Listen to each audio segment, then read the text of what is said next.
Welcome to the Courage Barbell Unlimited podcast with your host, legendary powerlifter and strength athlete, Chad Ikes. For most, the journey of strength starts in the gym, but should inevitably expand through all aspects of life.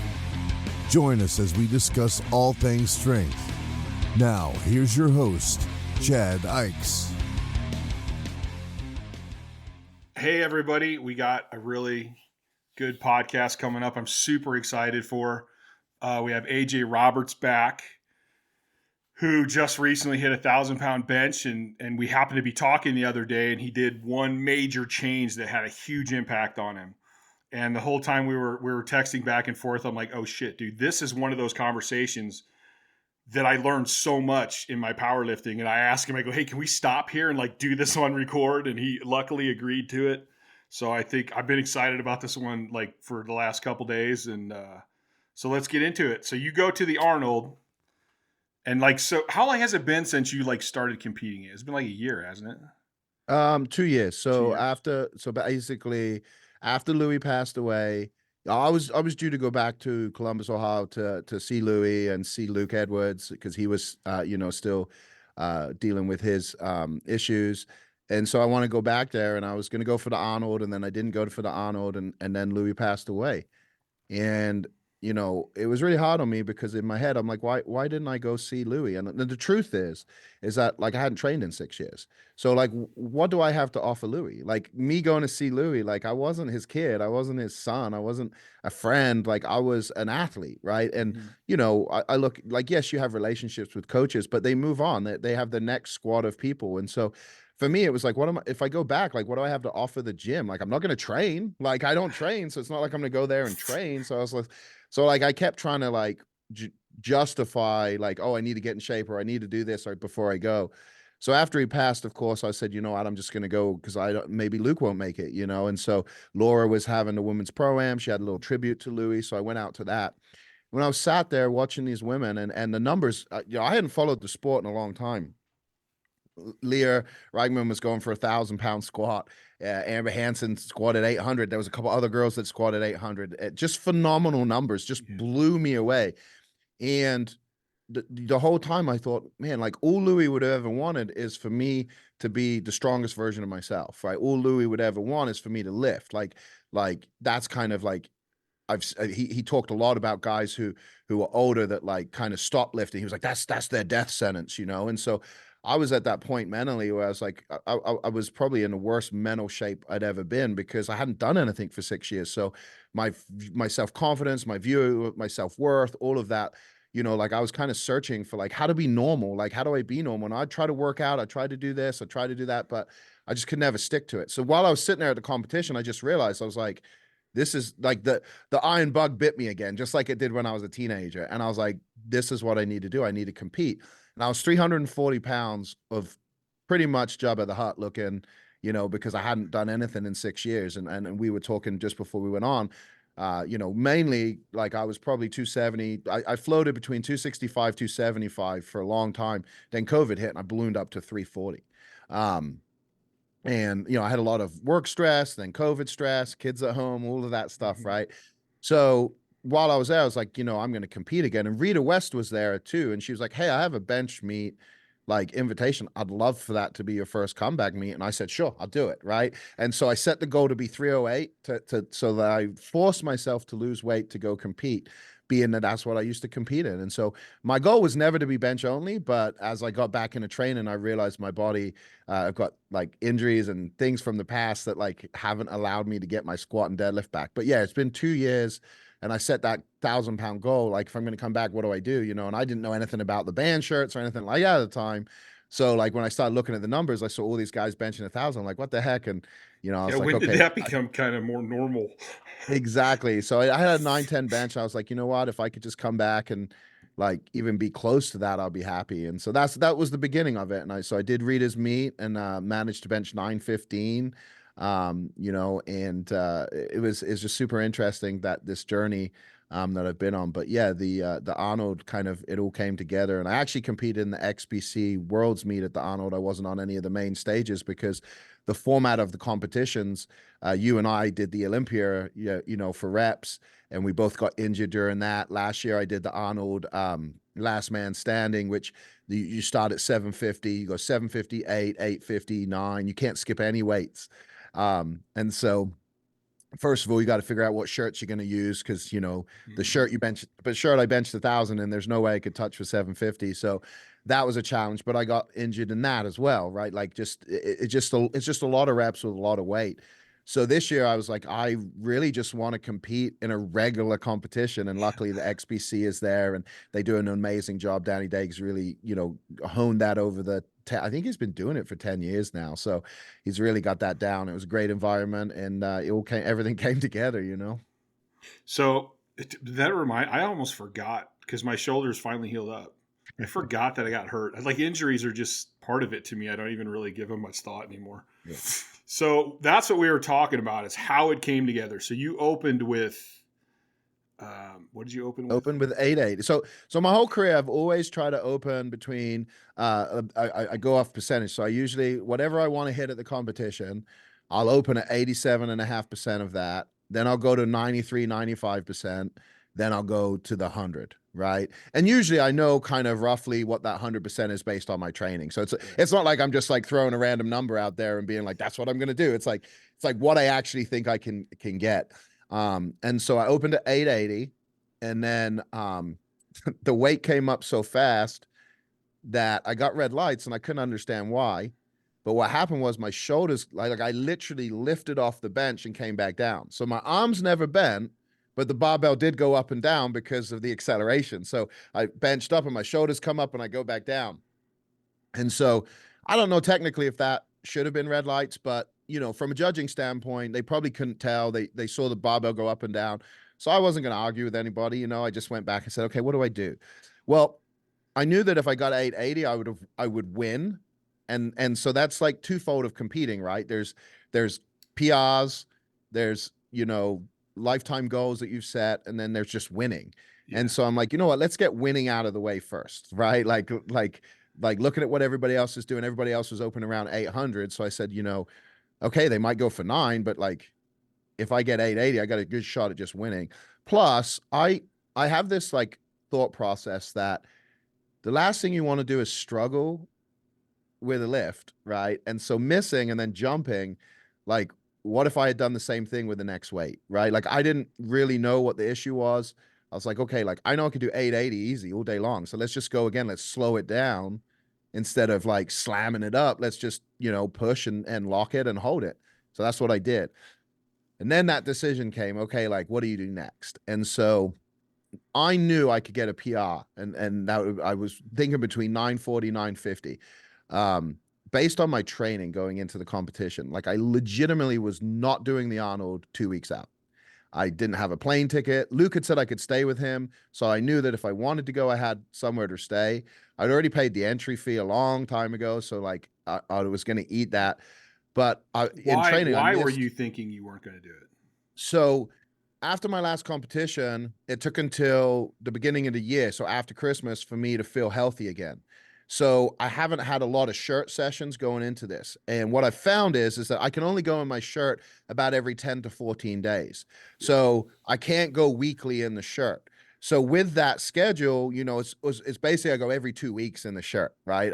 Because I'm not with my training partners. Like I don't have training partners there on Wednesday and Saturday. So it's like, we started doing our shirt bench on Saturday. That's when everybody's there. That's when I go in the shirt, but I'm going every other week. Right. So coming off of the thing, when I did the days, it's at the beginning of March and it's the beginning of January. And I'm going, man, I only got like 4 shirt sessions here, like to get this right.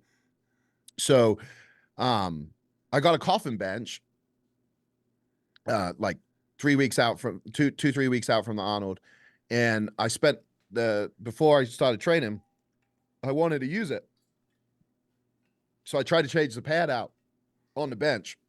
And I faffed around with that for an hour and a half, only to figure out that the holes weren't drilled, not in the pad, but the way the bench is made is different than the normal, like the way anyway, the pad was on, but it was like too low where your head would fall off the top. So I'm like, Mhm. oh, I got to move the holes in the pad. And so I took it off, put it back. And then I had to do my workout. Well, I was rushed for time. So I went up in the shirt. I usually take 50-pound jumps. I'm jumping red, red, red, red, red. I get up in less than an hour. I'm up to my working sets, 800, 850. I go 950 off of a three board. And bear in mind, the last training cycle, I did 1,000 off of a three board, a two board, and a one board, right? So working way down. So I missed 950. And I'm just like, I don't know what's going on. So I talked to Rob, and like in retrospect, like the whole training session should have just been a wash. I should not even like I was very stressed out from the pad. You know how it goes. The bolt, one bolt like got threaded, so like we had to figure out how to get that out, and it was just this nightmare experience. Then I'm trying to train, doesn't go right. I'm rushing everything. Don't have my normal training partners there. But for me, I was like, oh, like I'm nowhere close to where I was. Like, and so I talked to Rob, and he kind of was like, well, where's your body weight at? And so I brought my body weight down under 300 for this whole training cycle, planning to compete and then go. I was gonna go 275 at the Arnold. That was the original plan. So here we are 2 weeks out. I'm like 295. I'm talking to Rob. He's like, but you're in the same shirt as you were in, right? And I goes, yeah. He's like, dude, like you've lost, like you were 312 the last competition. Like, that's a lot of weight to be down. And so we talked, and I said, okay, well, fuck it. I'll just push my weight up and see how it goes and see what I can do. So a week and a half out, well, 2 weeks out, a week and a half out, I did the 950 off of a board. And it went and it felt okay. And I said, okay, I think I can go and do a PR. And so, but I was like, man, do I really want to spend all that money? Do I really want to go if I'm just going to get a PR? If I'm not going to go get the 1,000, and do I really want to spend time away from my family at this investment? And so I talked to my wife and my best friend and a couple other people, and they all basically said, like, you this could be the last time you compete. Like, you have no idea. Like, you could be injured. You could this could be the last opportunity to go to the Arnold as a lifter. And I thought about it. I'm 38. I'll turn 39 in next week. And I was like, you know what? They're right. Like, I like to think I'm going to live for as long as I can, but I don't know what that timeline is. Like, these opportunities don't come around. Like, you signed up, you should just go. So here I am, second attempt now, right? So after all of that, I finally am there. Second attempt, I'm going, do I go for a PR or do I go for what I really came for? Because the goal was 880, 940, 950, then 1,000. I said to Luke, I just looked at him, I said, let's just go for it, man. Like, let's just go for it. And I had Luke there, Matt Smith there, Dustin Minks was there. My training partner that I train with here, Shane, he was there. So I had like my crew there. And I knew I was in good hands. I felt really good under the barbell warming up, like the best I'd felt for a long time. And I was 380. I weighed in at 312 and I was 318 the day off. I'm drinking Element salts and as many as I can to get as big a bloat as I can. There's an IV unit there. So I'm sat in the Arnold getting an IV that, we used to hide in the hotel rooms getting them. Now I'm just sitting in the Arnold Expo. Isn't it weird? It's crazy, right? But I'm like loving it, right? Because I'm thinking, oh, this is perfect. I'm gonna get nice and bloated. My shirt's gonna be real, and it was everything. It was just the way it should be. So warming up, I kind of had this like confidence, and then I knew I needed to find that other gear, and I went to a place I hadn't been to since 2012. I let the dragon, so to speak, out. And if you've seen the video, if not, you can see it on my IG. But like I'm almost frothing at the mouth. I mean, and kind of if you've ever seen Chad lift, like that was the intensity before. I had the same thing. And in fact, at one point I knew I needed to calm myself down. So I walked up to the barbell, I like shook the barbell, like bet your mind, and the barbell flexed real easy. So I felt real strong. And then I turned around and let out a little yell just to bring myself down and calm myself down laying down. Cause you still have to have your mind about you, but Matt Smith handed that weight out and they let go of it. And I just thought, this doesn't feel too heavy in my hands like normal. Like, cause normally, I kid you not, and pretty much like in them shirts, like you don't have the support you have. So you almost kind of, you've tried one, Yeah. but you almost kind of like get the barbell and you're like, oh my gosh, this is so heavy. And then you come down and you're like, goes up and you're like, oh, okay. Like, It's and everyone's really like, that rocketed. weird. And you're like, oh, did it? It felt real heavy. It's really weird compared to the shirts we wore. Yeah. It doesn't load the same. So it's Yeah. like, it just feels heavy. So anyway, weight comes down, I start to press. And every time I've tried 1,000, the last meet was the closest I got. I got a little pop, but like I knew like I knew it wasn't going. Every other meet, like I've come down and the shirts have just not, they've just not worked. And I've been like, what is like, I've tried different combos, different layers, 2 layers, 3 layers, 4, 2 layers plus 2 layers. I've tried all these different things. And I was just like, I'm just weak. I'm not strong enough. I'm not strong enough. And so I got the press command, and the minute it's like the minute it popped, I was like, oh, this is going. Like it was like, this is going. And now the adrenaline and everything makes like everyone says it looks easy, all of that. I felt great after everybody's asking me how I felt. I felt good. I don't have any injuries, nothing. But about 11 o'clock that night, basically everything started hurting. And the next day, I couldn't lift my arm up over my head and all of that. I think the adrenaline, It's still and a where fucking it had gone 1,000 through. pounds. Yeah. And so, but after that lift, like I was in the back, everybody's coming up congratulating me. And like I cried with joy.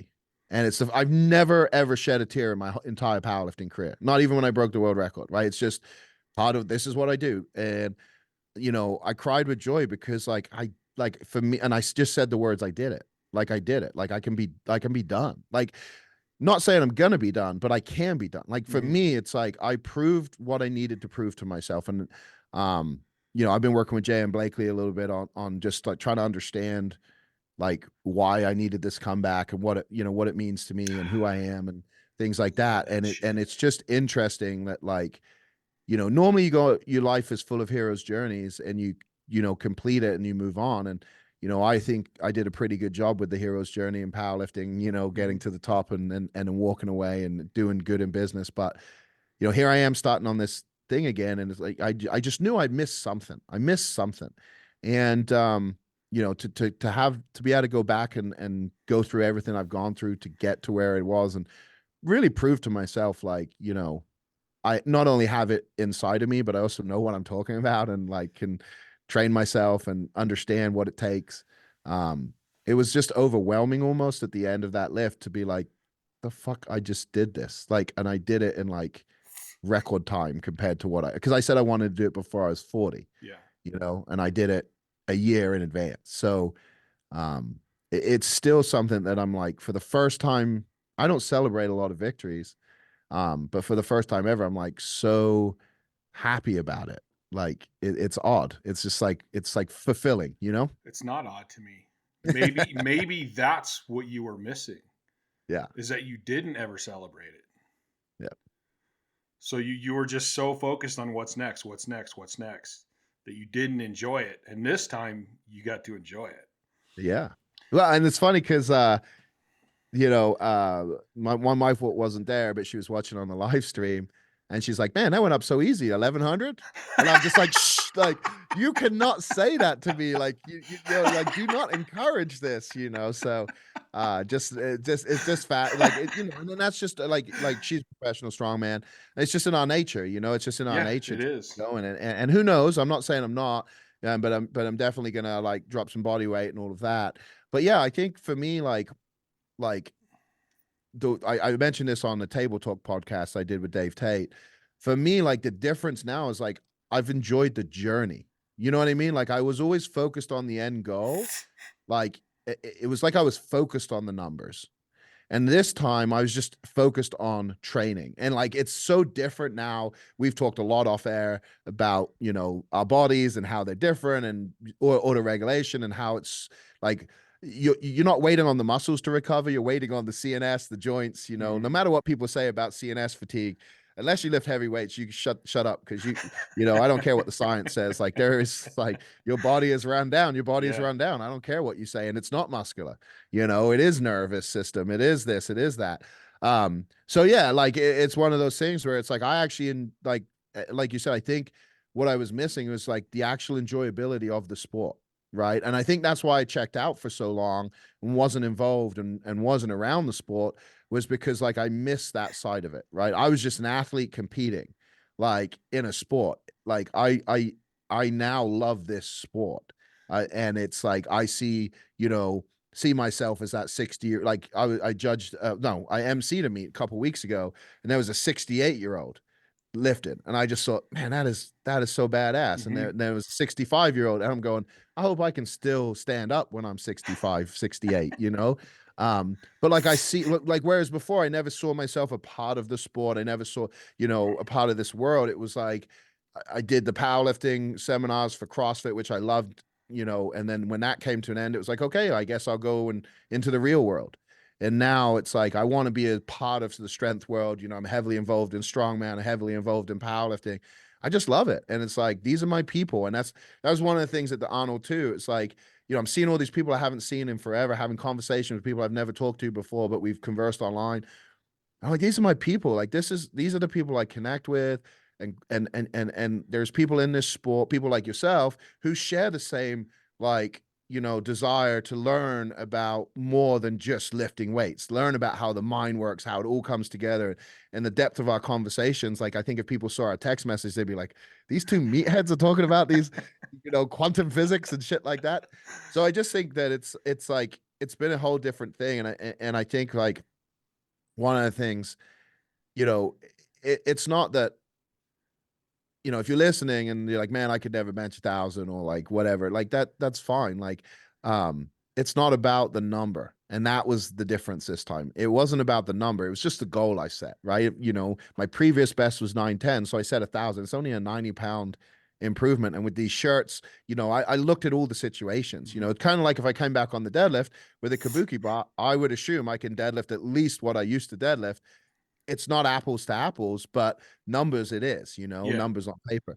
And so that's kind of, the difference. And it's like, it's interesting because for the first time after the meet, I didn't go, okay, like, yeah, I could do it. Because I truly believe like if showed up the same way I did for the Arnold, I probably do have an 11 in me, but I also have to think to myself, well, the world record is 1,400. Yeah. like, yes, there's not a lot of people there. There's not a lot of people at 1,200. There's not a lot of people at 1,100. There's more at 1,100 than before, and it's elite club. But like, what would it bring me? Like, what more does it give me? And the truth is like, to beat Jimmy, I would probably need to be 400 pounds and push myself more than I ever pushed myself before.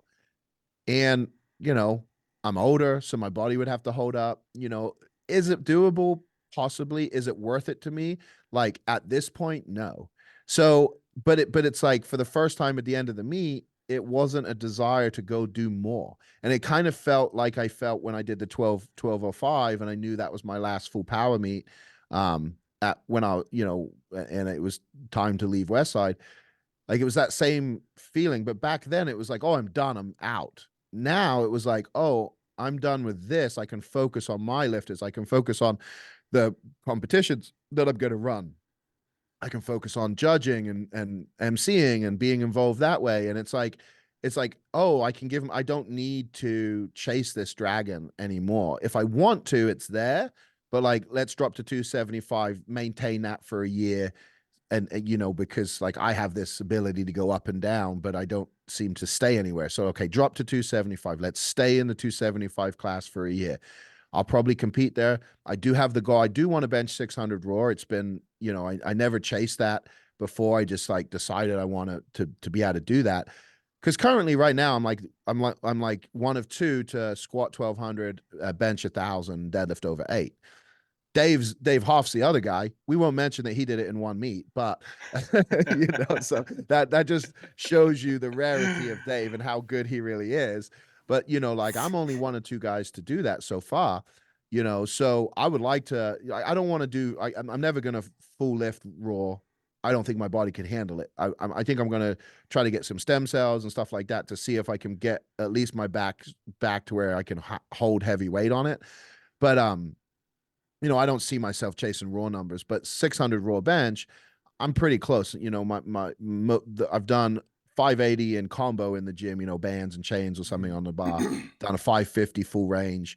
My best at Westside, and again, we never trained raw, so it was a close grip 580 that I did there. So I'm close to the numbers I was at least. And I thought, you know what, maybe I could just get this 600, especially the band shirts have changed the way I train, in a sense that, like, with the Phenoms and the Rage X's that I was using before, it was very much triceps.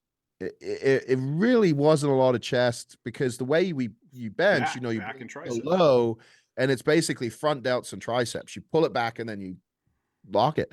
With these band shirts, you're coming down in your regular bench press position. So shoulders and chest and like all of that stuff plays such a bigger role that, like, I would say, like, my chest is stronger than it was back then, and it's one of those things where I'm starting to understand the argument from guys, it shouldn't be now because it's been 12 years or so since, I was at Westside, but the argument that Westside doesn't work for Raw, I'm starting to see why people think that, because if they imitated the way I was training, like, it's not going to carry over because we were so top end heavy, especially like you look at Circa Max and we got blue, green, purple band on there. And then we eventually had two blues and a green, for some of the work we were doing, and it's like 400 on the box, 1,200 at the top, and you got briefs on, you got all of that. So I'm like, oh, I can see why people said, like, they mean Westside doesn't work, not conjugate. They mean Westside doesn't work because the videos that they see is like, we didn't put out a lot of our raw training videos. We did, like, it's like when we did something crazy, we put it out. So, I'm like, oh, I get where this argument comes from, because the picture they saw is geared lifters utilizing the training methods to maximize our geared numbers. So, when I look at it, I'm like, oh, I get it. It doesn't make any sense, but I get it. I did Circa Max one observed. time. I did it one time and went, this is dumb. Like, this is not for me. Yeah. I don't know. I honestly, for me, I believe that I had such good squat training from Brent Mikesell. For those that don't know, he was the world record holder. Him and Steve Goggins went back and forth. He ended up with like 1141, and then he got like some equilibrium problem where he would collapse every time he traveled and stuff like that. But I believe he taught me such good technique that, because like he didn't let me get in the canvas until I'd mastered, like, I had a single ply Z suit. He was like, you're going to squat 600 in that, and then you can get your canvas, And so, like, I think that I just built such a solid foundation that, like, I didn't need to be in my gear. Like, I learned the geared squatting from Brent Mikesell, and then I learned shirted benching from Spasti and Burns from the Metal Militia crew. So I didn't really, like, I didn't have a problem touching in my shirt, because, like, I could touch, I think it was 315 with the same shirt I benched 800 in. You just learn to manipulate stuff. And that was the same. So, like, Circa Max for me, I just trusted Louis, briefs on, squat suit on, straps down, no knee wraps, boom. Yeah, you're going to do this at the meet. Okay, cool. And I would. And, like, there was enough people who had done it that it worked. But, I think some of the things people see, like the chain squats that, like, Dave does, the reverse band squatting Laura does a lot with her lifters, especially her raw lifters. I think all of that comes from the fact that, like, for a lot of people, Circa Max doesn't give them the confidence to believe they can go into the meet, because, squatting 1,200 plus with band weight, it feels very different than squatting 12. Like, the bands are pulling you down. It destroys you. You cannot compare bands to straight weight. Yeah. That's why I didn't like Circa Max, because it was so hard on my central nervous system. Yeah. I was like, man, I'm not going to be able to train very often at all if I do this. This is crazy. For you'd have to do it like 6 to 8 weeks out. Yeah. To recover, right? Based on your recovery term. But I think the key is that's what any good lifter can do, is look at a program and say, okay, like, I understand the concept here. The concept of Circa Max is delay transformation, right? 21 days out, peak, and then, deload, go to the meet and peak. And it's simply like, that was how Louis came up with the whole, the reason he went into trying to find a system that would work was because when he did linear periodization, what he found was he was hitting bigger numbers in the gym than he was on the platform. Mm-hmm. This doesn't make sense. Sometimes he'd hit a big number a week out. Sometimes it'd be 3 weeks out, and then he couldn't repeat it. And then he got talking to other people at meets, and they were having the same thing. He said, man, that the old saying, there has to be a better way. That Mm-hmm. was essentially the kickoff point for Louis' obsession with figuring this out, was because how can I lift more in the gym and then come to a competition and under a competition environment not lift more? It just didn't make sense. And so when you look at it, Circa Max, it's literally peaking, but with delayed transformation. And that's all you need to understand. Okay, so like we apply this to strongman, for example. We got a strongman competition. Okay, 21 days out, we're doing our heaviest stuff. The week later, we're dropping to 80%. The week of the competition, we're down to 50%. We go to competition and compete, and it's like, you can do that with anything. I would even question, are you really peaking, or are you just coming in 100% recovered? Yeah, what you're doing is you're pushing yourself kind of the that same hard thing. It's and like then you're allowing talking about yourself apples to and recover, oranges. right? Yeah. Yeah. You're creating a stimulus that your body has to respond and recover from. And, when you're pushing that hard, it can take 3 weeks to fully recover, not recover enough to do another workout. You and I have talked about this. There's being able to work out, and then there's like truly being fully recovered and feeling phenomenal, right? Mm-hmm. And I think that, they did different phases of Circa Max, and I was lucky enough to come into Westside when Louis had kind of figured it all out. Like, it's 21 days. That's it. The guys before me, I remember reading a Circa Max from Mark Bartley, I think, on Elite, and it was like 5 weeks. Or maybe it was John Bott, but it was like a 5-week Circa Max. I was like, this looks terrible. And it was like the first week you're doing like doubles, and the second week you work up for doubles, and then you do a single, and then you come back down. It's like, oh my gosh, this looks terrible. But the point is like, I think that the key to any good athlete is being able to look at a system and understand it from a conceptual standpoint, because then you can self-regulate without much difficulty, right? And that's kind of like, really, the best type of programming is just templated, because if if it says do a bent row for six sets of 8, right, or something like that, and you're like, man, my low back's hurting. If you understand that, like, it's a row movement to train your lats, you literally could go do any rowing movement. Mm-hmm. So you could say, okay, I'm going to use a seated machine, take some pressure off my low back. We're going to row. I'm going to get the same effect. Yeah. And it's not going to hurt the workout. And that's what you need to be able to do. That's where a great coach can do that on the fly with their athletes as they're walking them through that. And then that's where, if you're getting programming for someone, you need to understand that, like, what they've written down doesn't have to be black or white for you to succeed. It's like, okay, you need to do a movement that hits these muscles, this, and this. And if you can get that, you can get the most out of your program, because on days where you're like, man, this is really messed up, you're like, okay, well, I'll just do this movement or that movement. And that's why I'm still a conjugate fan, because if I go in and my shoulder hurts, okay, I'll use a safety squat bar today. I'm not gonna, I don't have to spend an hour trying to fix the shoulder. I think I like the way you think of, if you can look at it and conceptually go, here's why we're doing this. It doesn't mean we have to do this exactly, but this is the plan to getting here. Now, things can change in between there, but as long as you have that concept of what we need to do, and this was one of the problems I had with linear periodization, but at one point I was talking to Eddie Cohn, who's the man of linear periodization, and he's like, yeah, no, you don't, just because it says that doesn't mean you have to do it. Like, if you're sick, then don't go do it. And the next day, just go whatever it's supposed to be. And I'm like, huh, what? Because I thought linear periodization, do this, do this, do this. And then when I learned conjugate, from the very beginning, I went, wait a minute, this is like an outline. Yeah. This isn't do this. This is like, hey, you have weak points. Here's a plan that you can bend and move to your weak points. And then when I started training and we kept having problems and I'd call Dave up, it was like, no, you don't have to do it this way. Like, what do you think you should change? And I'm like, oh, okay, now I'm getting it. Yeah. And and the other benefit of that is that training is never boring. Like, so one of the things, like, obviously, as I've been employing it with other people, you've got limitations, you've got different things like that. But so one of the things I realized was, like, okay, like, you can use the same movement every week and just change. So we're going to do a 5 rep max, and we're going to do a 3 rep max, and we do a single. especially for a younger athlete or someone who doesn't have good mechanics with a lift, yes, we want to do that Mhm. core lift more often than we don't. And the way we do that is by changing the rep max, right? But also understand that, like, when we're doing fives and threes, we're not allowing them to go to a 5 rep, the worst technique we've ever seen.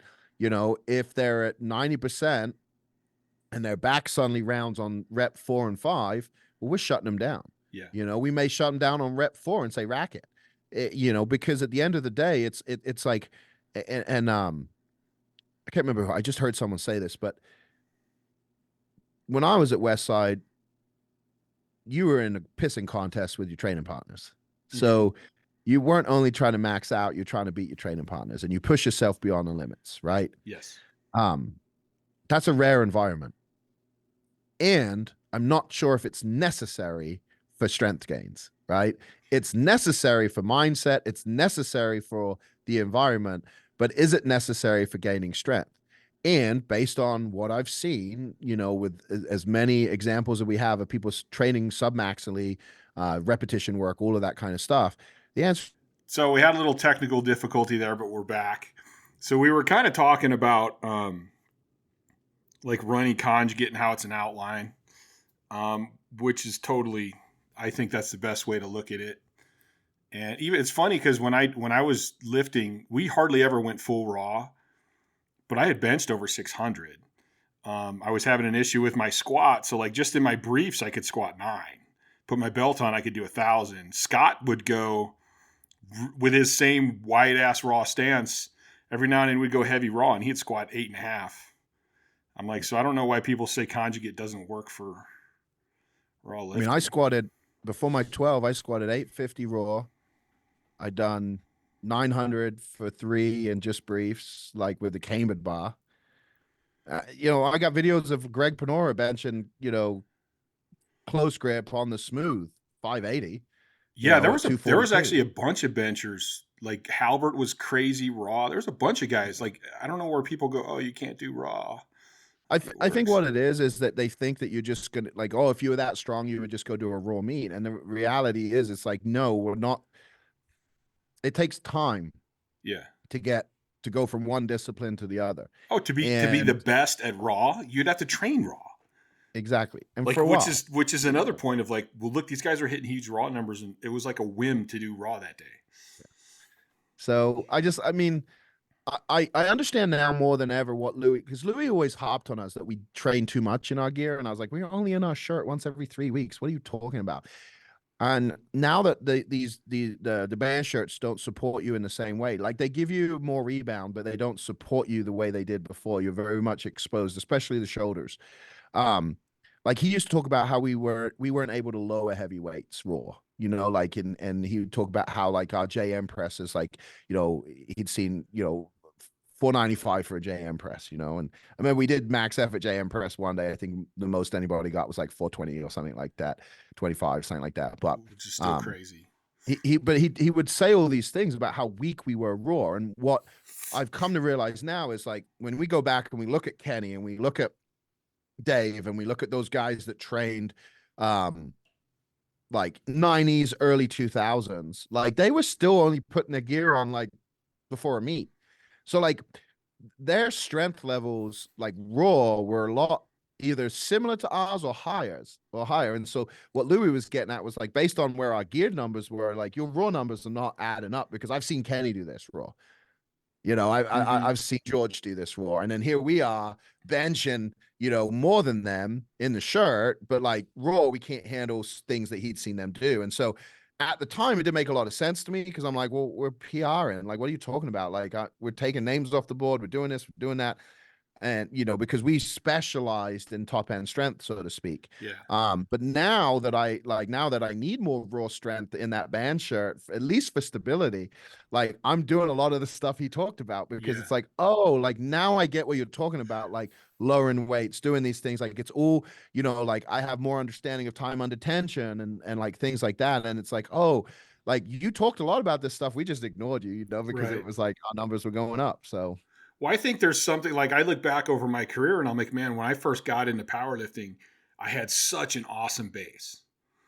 And the better and better I got, there was a point where I didn't have any injuries till like my first Arnold. I strained my back at the first Arnold, and I'm like, dude, something's wrong with my back. I don't know what. And Ethan's like, what do you mean? What's wrong with it? I go, I don't know. I've never hurt myself. Like, I have no idea. And I kind of attributed that to like, well, I started taking testosterone. Maybe it was the steroids. But now I look back and go, no, maybe I was getting the injuries because that was the point where it was like that, kind of where you are now. I was getting older and I'm like, dude, I got to get these numbers, man. Like, there's going to be a point where I'm old enough that I'm not going to be getting stronger anymore. Yeah. So I was focusing more and more on heavy lifting, and I was doing more heavy shit, more in the gear, like just completely working top end. And I look back now and go, I should have probably maybe trained those heavy days a little less and did a lot more supplemental GPP stuff, because I think I was getting out of shape. Yeah. You know, and I think you still, it's kind of like I've heard stories of Dave, like where Dave can't do a 1 leg squat, but he could do a 1,000-pound squat.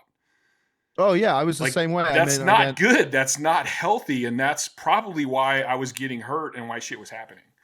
Like Louis said to me, like one time, he's like, AJ, you got hips of a 12-year-old girl. And I'm like, what are you talking about? Like, you know, I got this big arch in my back, huge booty. Like, you might, obviously I got, what are you talking about? And I went and saw Mike Robinson and Bill Hartman over at iFast in Indianapolis, and they ran me through the functional movement screen and things like that. I couldn't even stand erect.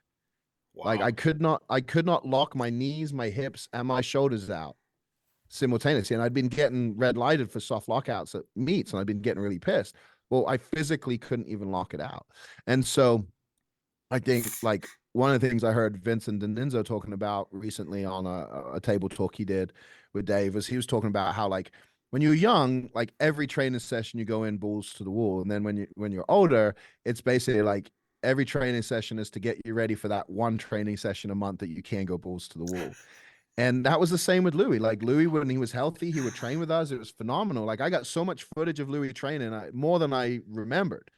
But there was so many times where like he didn't train for weeks, or like he would train but not with us, right? He would be in the gym, he'd be doing his reverse hypers, glute hams, abs, he'd be doing his battling ropes for 20 minutes, which he ended up using chains because he was so good at that. He would just do battling ropes with chains for like 20 minutes. Like the dude was like a machine, but he wouldn't lift with us. And I come to realize now is because he was just trying to get ready for the day he could lift with us. Yeah. Like, and it's like crazy to think that someone in their 60s was competing with people in their 20s and keeping up.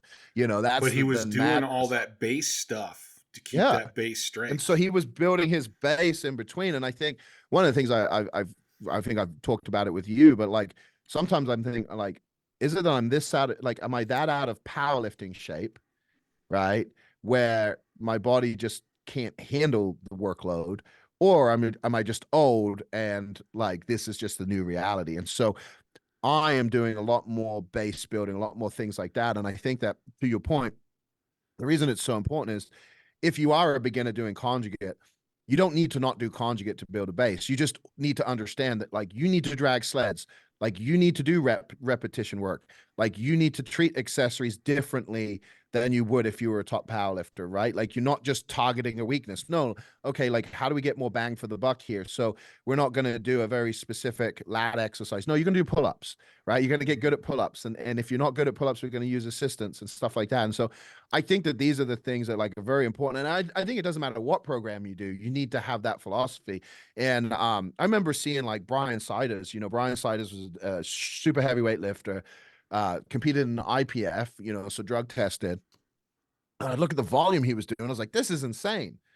But, when you look at how long he'd been lifting, the style of lifting he was doing, raw lift, it wasn't raw, single ply, IPF.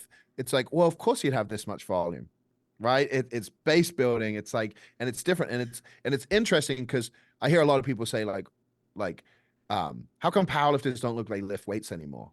But I'm like, well, what powerlifters are you looking at? Because there is powerlifters that look just like bodybuilders. There's a lot of them, right? And then there's powerlifters who don't. And when I look at the difference, and we've had a decade plus now of raw and gear lifting. When I look at the difference, right, and it comes down to like in your training, like specificity and things like that, raw lifters at like say 275 look a lot better than geared lifters at 275, Mm-hmm. right? And that all it comes down to though is the way they're training and the things they're doing. And if you're putting your shirt, like a lot of geared lifters are in their gear every single week, well, of course you're going to look a certain way because you're never really training like for like you're not building a base, you're not building muscle. And I think that that's something that's super interesting. Like Louis was really good, like looking at someone and being like, oh, you need to be this weight class.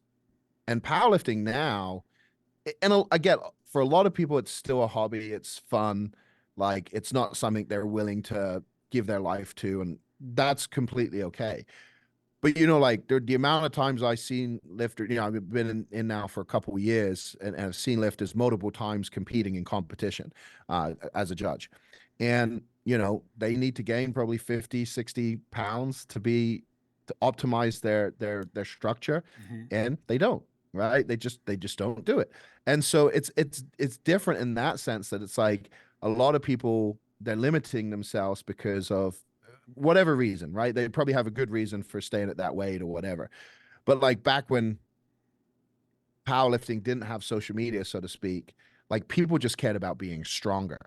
And so the whole looking good and all of that, like that's all new in powerlifting. But when you go back in the 80s and you look at and like thankfully they've started posting all of those like, nationals from the early 80s and stuff on YouTube. It's phenomenal to watch. But I mean, those guys look like bodybuilders. But when you go back, that's how they train. They train like bodybuilders. It wasn't until powerlifting competitions and the World's Strongest Man competition came about that people started specializing in those sports. And when you look at Kaz versus Brian's or Thor or any of those guys in strongman, like they don't look like bodybuilders. Like they've optimized for their sport. And so if you think of powerlifting and you think of it kind of like racing, right? Like your multiply lifter is like your drag racer. Like they're only good for one thing. Your raw lifter is more like your off-road racer or something like that. So it's going to be different. It's going to look different. People are going to look different. But going back to your point, like base building is still so essential. And I think that for any program, if you don't have a lot of muscle mass on you, like you need to build muscle. That like you can optimize. The way I look at it is like you've got multiple things you can optimize like to get stronger, right? Mm-hmm. And if you're a certain body weight and you don't have a lot of muscle mass, like you can get stronger at that body weight, but there's limit to it, right? And it's I'm a big guy, I'm biased. Like I always wondered why the 145er didn't go up to 165, 181 and like just but it's like those are the kind of things, the easy things to get stronger. It's, it's just gain 10 pounds of muscle. And it might take you 5 years if you're doing it the slow way.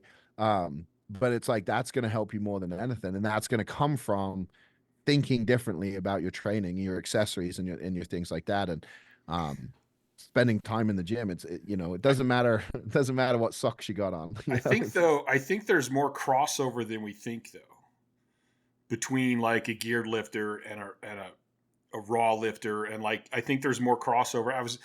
Because I have a couple arena football players and I have athletes and power lifters and I train a little bit of everybody. It's interesting to me. I was thinking about this the other day, how athletes look at training. Because I was talking to one of my athletes and he was like, dude, if you tell me to take 2 weeks off the gym, I'm like, cool. See you in 2 weeks, man. I tell a power lifter, hey, you need to back off a little bit. They're like, what the fuck? No way. I can go heavier. I can fucking do it. Like, it's a the week after the meet. It's a totally different aspect where an athlete goes, listen, I'm a football player. I'm doing this to be a better football player. And I go, why don't power lifters go, I want to kick ass at that meet.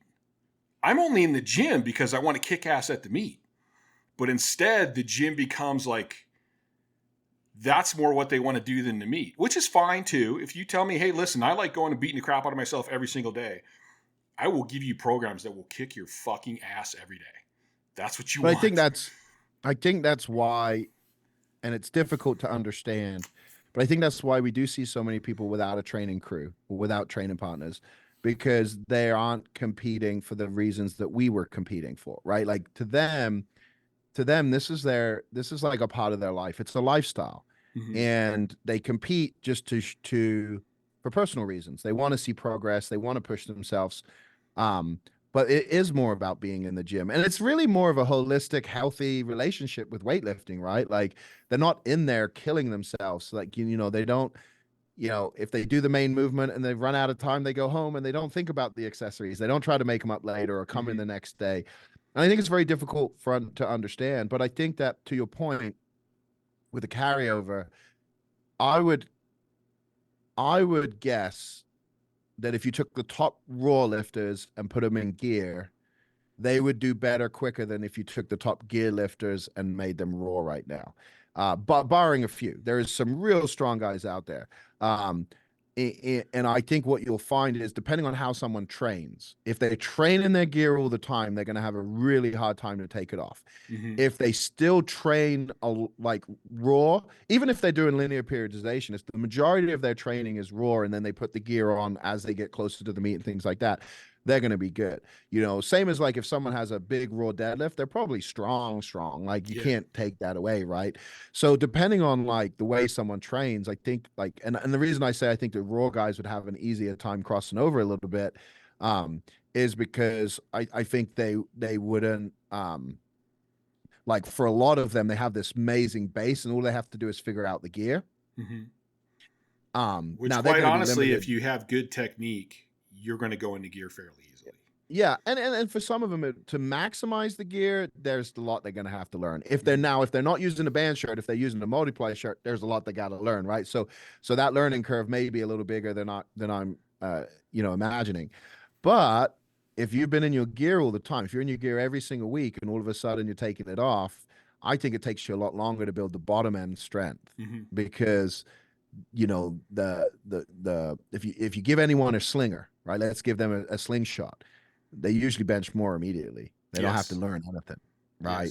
So when you look at it like that, versus like, if you use a slingshot every week and then you take it off, well, all of a sudden your chest has to generate that force. So it'd be interesting to see. And that's honestly, it's why I love to see when Scott Mendelson had that raw record and the shirted record.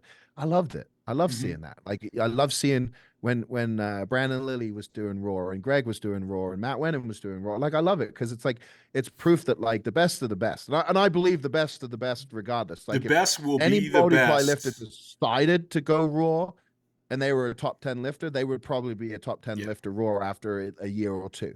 So like, I'm not taking anything away from their strength levels. I think they would. I think unfortunately, and I've said this before, I think unfortunately, the sport, the way it is, when I grew up with it, I was looking up to guys like you, right? I had Brent as a mentor. I looked up to Brent. Guys like you were competing. Matt Smith was competing. Gary Frank, Andy Bolton, like all these mass monsters. And gear was all I saw. So like I wanted to be a mass monster. I wanted to lift as much weight as possible. I wanted to bleed from my face because I thought that was the coolest thing ever when I see people do that. And that was what I saw. That's all I saw. And that's all I studied. And I was obsessed. So I was watching, Brent squat over and over. I was watching you squat because you all look the same. So it's like, okay, like these people all look the same. Donnie looks the same. Like this is how you squat. Now the majority of popular lifters are raw lifters. And so people coming up, they're not like there isn't a lot of mass monsters in gear anymore, right? There's a few and they're great lifters, but not the way they used to be. There's not the competition the way they used to be, the way the Arnold Classic used to be. And it was like the event of the year and powerlifters, everybody wanted to go to that. We don't really have like, it's still an amazing event, but it doesn't have the money that it had before. So not all the lifters are there, right? Like even this year, I was trying to keep up with, because I didn't go to the Arnold this year. I was trying to keep up, and I'm like, dude, what if there's like 4 or 5 different powerlifting competitions at this one thing now? And when USAPL was there too, and they had a massive setup, and XBC was their massive setup. Then XBC had events on the main stage, which was on the Rogue stage, which is bigger than the main stage. It's confusing, but there's so much you can see now, and it's difficult to draw comparisons to other sports because it's never apples to apples. But boxing is a really good example of the way powerlifting is, right? The best boxers in the world don't necessarily get the most attention. right? Because there's this entertainment value. And my training partner sends me one of my training partners, he sends me these funny videos all the time. But it's like, it's like guys in the gym doing goofy stuff. And I'll look and they have like 500,000 likes on it. And I'm like, the hell? And it's like, I first of all, I never even think of anything like that to do in the gym. But second of all, like I'm not standing on a skateboard or, you know, doing some weird movement on a Bosu bull. So like I'm not going to do that, but like that's what's getting the attention. Without a doubt. And so, coming up, I didn't even think there was a career in this sport, because I knew what strength coaches made. And I was like, that's like, who can live on that? Right. Online wasn't really a thing. And that's how I got into information marketing and like ebooks and stuff like that, because I was like, oh, I could actually make some money selling the information that I have. We got lucky with CrossFit and the seminars, because I was doing seminars before CrossFit and we weren't selling anything out, and I got to travel the world and go to Australia and Italy and all these different places teaching the West Side methods. It was amazing. But then when that ended, it was like, okay, like, that's kind of, you get to do 1 or 2 seminars a year, but there was nothing really there. Now these kids look at it and it's like, there's so many ways to make money, right? And it's up to them how they do it. But like one of the easiest things, and you look at like Larry Wheels, he's a phenomenal athlete, but his popularity has come from crossover collaborations, doing different sports and things like that. He's an athlete, but he's no longer the best at anything. He was at one point one of the best powerlifters, but he's not, because his focus is diverted. But he's made a phenomenal career for himself. So my point to that is when you're coming up and you're trying to figure this out, if you love this sport, depending on who you're following and what you jive with, like it's gonna pull you in the directions of the things you're gonna do. And so we see a lot more of that now with athletes who are like, powerlifting is one of the things they do, but they also do strongman competitions. They also do this, they also do that. Nothing wrong with it whatsoever. But I think the reason geared lifting has struggled, any, multiply bands, even single ply lifting has been affected, and struggled. It's survived because of the USAPL, the IPF, and all of that. But, the USAPL meet I was watching, I didn't see any gear. It was all raw. I don't know if it was a raw meet, but that's all the lifters were raw. So my point is that when you're examples of that, like that's what you're probably going to end up doing, especially when you've got guys like Dan Bell who have been doing this for 10 years. So you've got people who have followed him for 10 years who are now older, and so unless those guys start putting the gear coming our way, right? Because we always had to go take the gear off. Unless they start coming our way, it's going to be difficult to get that. And I think we're going to see people, and the reason I say that is because there's raw bare knees. I haven't seen anybody do that in a long time, right? There's knee sleeves that give you over 100 pounds. I mean, you can put weights on these things; they stand up by themselves. The knee sleeves are crazy. Absolutely. And the knee wraps, the knee wraps are better than they've ever been. They're, and if you know what it's like, you get a good knee wrap, that cast on. I say this all the time. I go, stop telling me you're wearing this gear to protect you. You can lift with nothing. I've seen guys squat 700-800 pounds with no belt, no wraps, nothing. You can do it. It's not helping you. I think you're doing it because you lift more. Used to live bare knees with gear on. So it's not like you have to wear knee wraps. I would not. 1,000 pounds. I would not put knee wraps on until I was over 1,000 pounds because I don't like knee wraps. So my point is, it's just those are the examples, and so unfortunately, and this like there is phenomenal multiply lifters. There's phenomenal band lifters. Like I'm not saying there's not good lifters, but if we just look at the raw data and we look at the amount of people who, we use deadlift as an example, the amount of people who deadlift over 900 raw versus in gear now, it's wild, because you could say, oh, well, like 900 is a phenomenal number. Well, it is, except for like now we see it commonly in strongman. So 900 is the new 800 in powerlifting, in my opinion, for deadlift, especially with the kabuki bar, right? And so when you look at it like that, you go, oh, the talent pool, we've got less. We still have some phenomenal talent, and I want to be careful because I've been misunderstood before as if I'm bashing geared lifting. I will always be a geared lifting fan, right? I became the APO state chair because I believe in the WPO, and I want to see that come back to the glory, and all of that. But from a data standpoint, like we don't have the number of people at the strength levels we had before. Right. And I would, I think it's just we don't have the amount of people coming in, because there's still great crews out there. There's still big totals that are put up, but it's just not at the level that it was before in the volume, in the sheer volume of top competitors, right? When I started lifting, I wanted to lift with the best of the best. Those were geared lifters. I can't say for sure, but if I started today, I would probably be a raw lifter. Yeah, because that's where the biggest meets are right now. Mm-hmm. That's where the most money is. That's where the most attention is. Like I can tell you now, when I do a single rep, like I get some attention. When I do reps, I get more attention. When I do reps raw, I get even more attention. When I say attention, I'm talking about views and engagement. Now, when I deadlift, and I very rarely have, I think I've posted like 2 deadlifts. Those videos do even especially for reps. And so when you look at it and you look at what people are entertained by, interested by, like it shapes the way people do things, right? And so if you are someone who's trying to, like you're a personal trainer and you're trying to get more clients, you're trying to build a business, you're trying to do all this stuff, these are like, you can't ignore these facts, and the truth is that,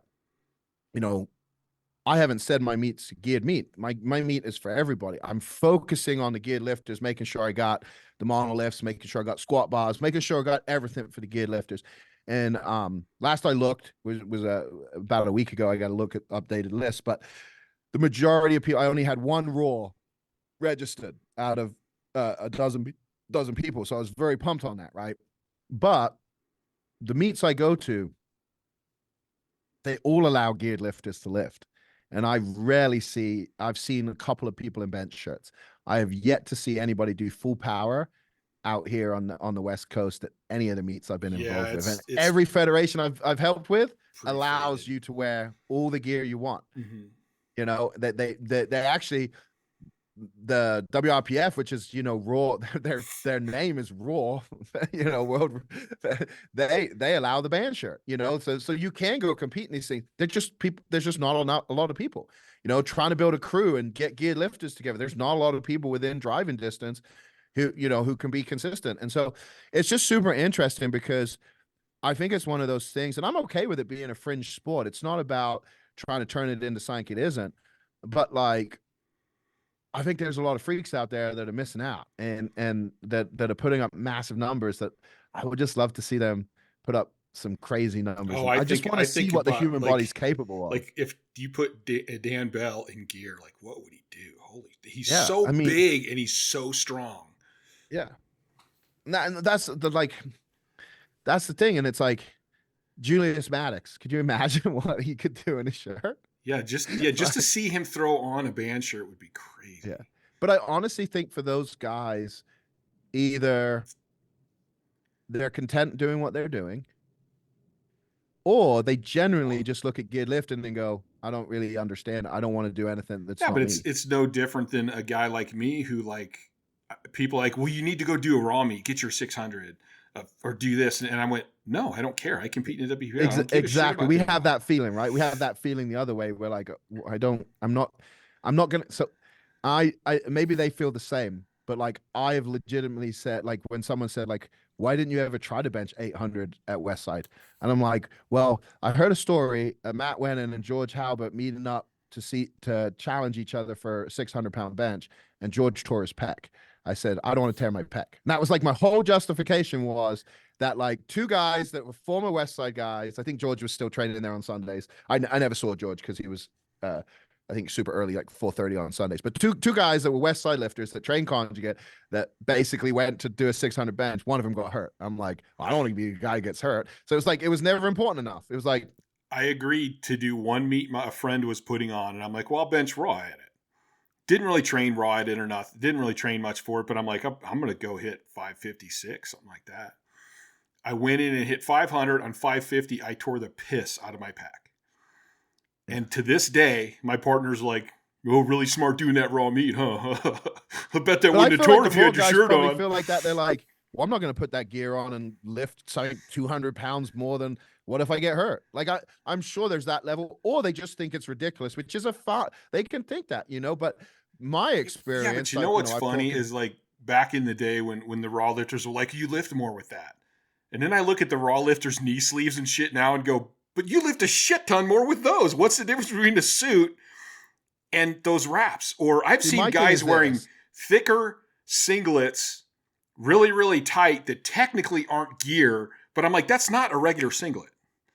See, my opinion is this, and I talked to Anthony Oliveira at the Arnold about it, because right now the APO doesn't allow band shirts, right? And I said to him, well, it doesn't make sense to me, because we allow everything else, so we'll take money from everybody, and we're lifter, like we want to include everybody. We don't want to, exclude anybody, but we won't allow the band shirt. Like, explain it to me. And he said it best. He said, and it just happened this weekend, where someone competed, broke a multiplied total, but they were in a band shirt, and it was registered as a multiplied total, not as a band total, because it's just not, the federation is not separating multiply and unlimited, And so, in my opinion, if all the records are kept separate, right, which you've got classic raw with knee sleeves, and then raw with wraps, right? If all the records are kept separate, there's not a problem. But I don't have a problem. I love watching all of the lifting, right?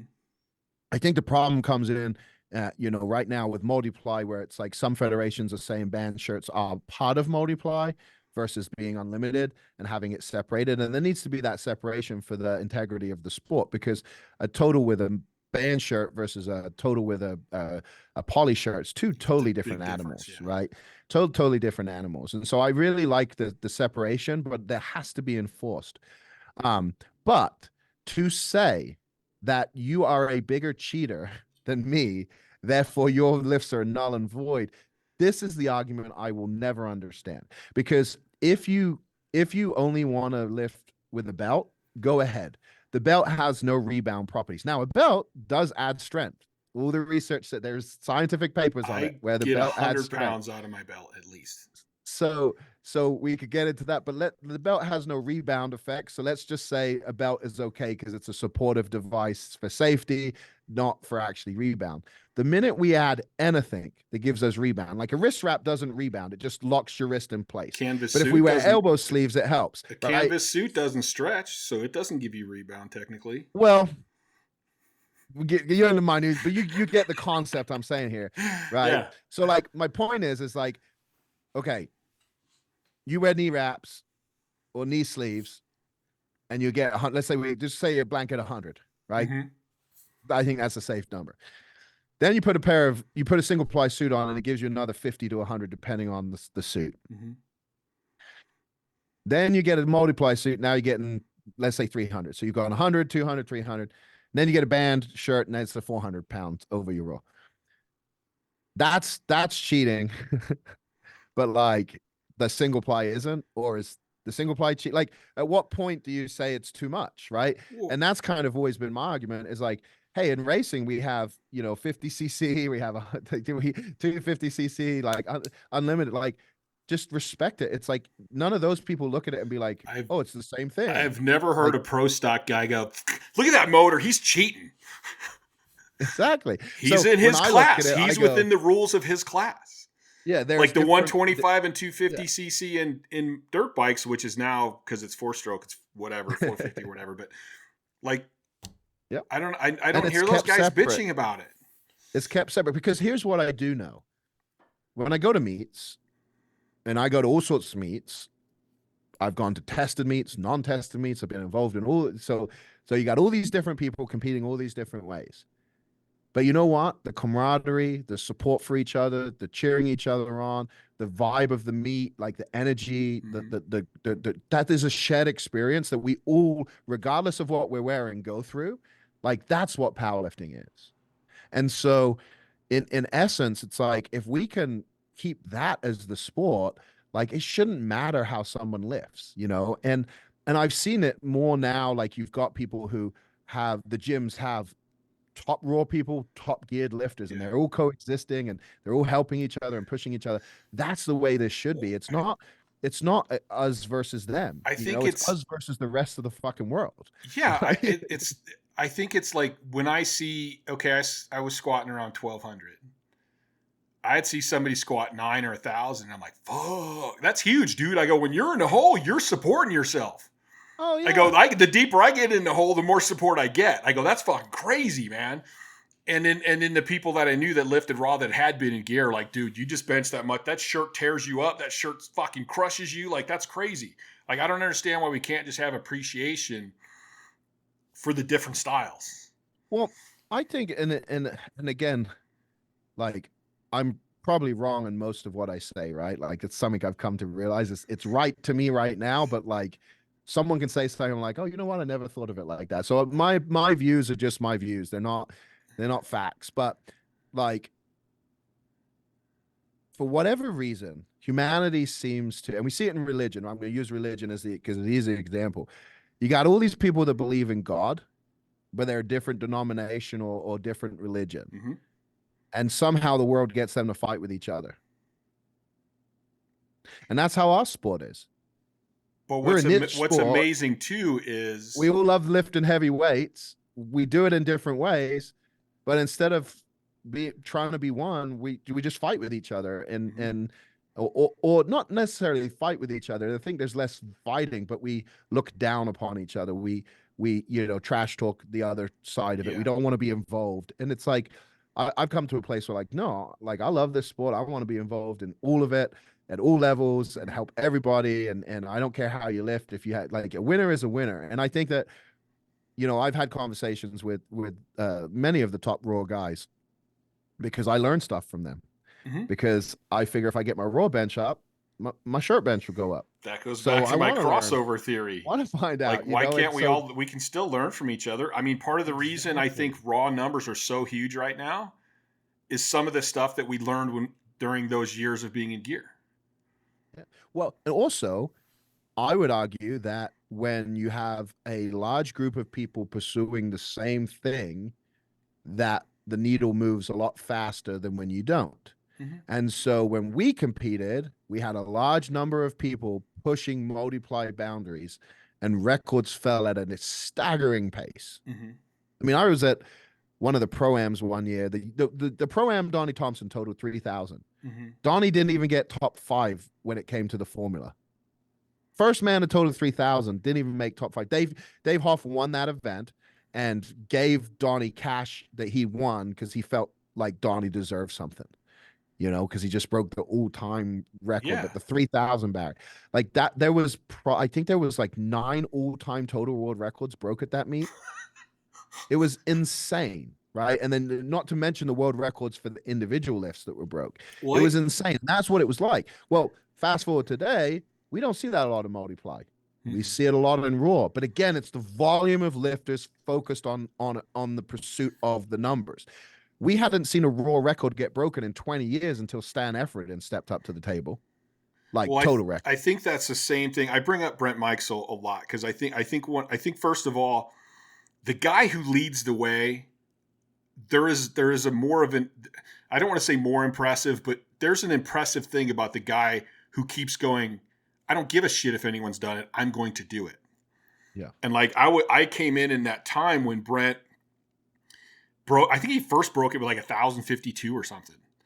And then it was like 1,070, and then it was like 1,090. And then all of a sudden Goggins comes out and beats him to 11. And then he was so mad about that. Yeah. And then he went to 40, and I think he eventually got like 1,070. And then I think I got him with 1,173, but it was just like bam, bam, bam. And that person that breaks that record, it's so funny how that record can last. Like Ryan Krauser just beat Randy Barnes' record. Then within a year, 2 other guys broke Randy Barnes' record. It's like once that person steps up, everybody's like, oh, well, I can do that. Well, that record can be built. And I honestly believe, so and again, this is where it's hard to not think the women's side of the sport is more impressive than the men's right now. Right now, I do think the women's is more impressive. when you have a woman, in strongman, but she deadlifted 700, and then fast forward to this year's Arnold, and all of a sudden, all of these women are over 600. Mm-hmm. A few years ago, there was only one woman to ever deadlift more than 600 pounds, Becca Swanson. And now I'm sitting there watching the USAPL meet at the Arnold, right? And it's not a heavyweight class. I don't know what weight class it is. I came in, I'm just watching. But these girls, I'm going to say they're 165, 181 is maximum. And that's just me based on the weights they're lifting. But they weren't big girls. And they're opening up with like 520. Mm-hmm.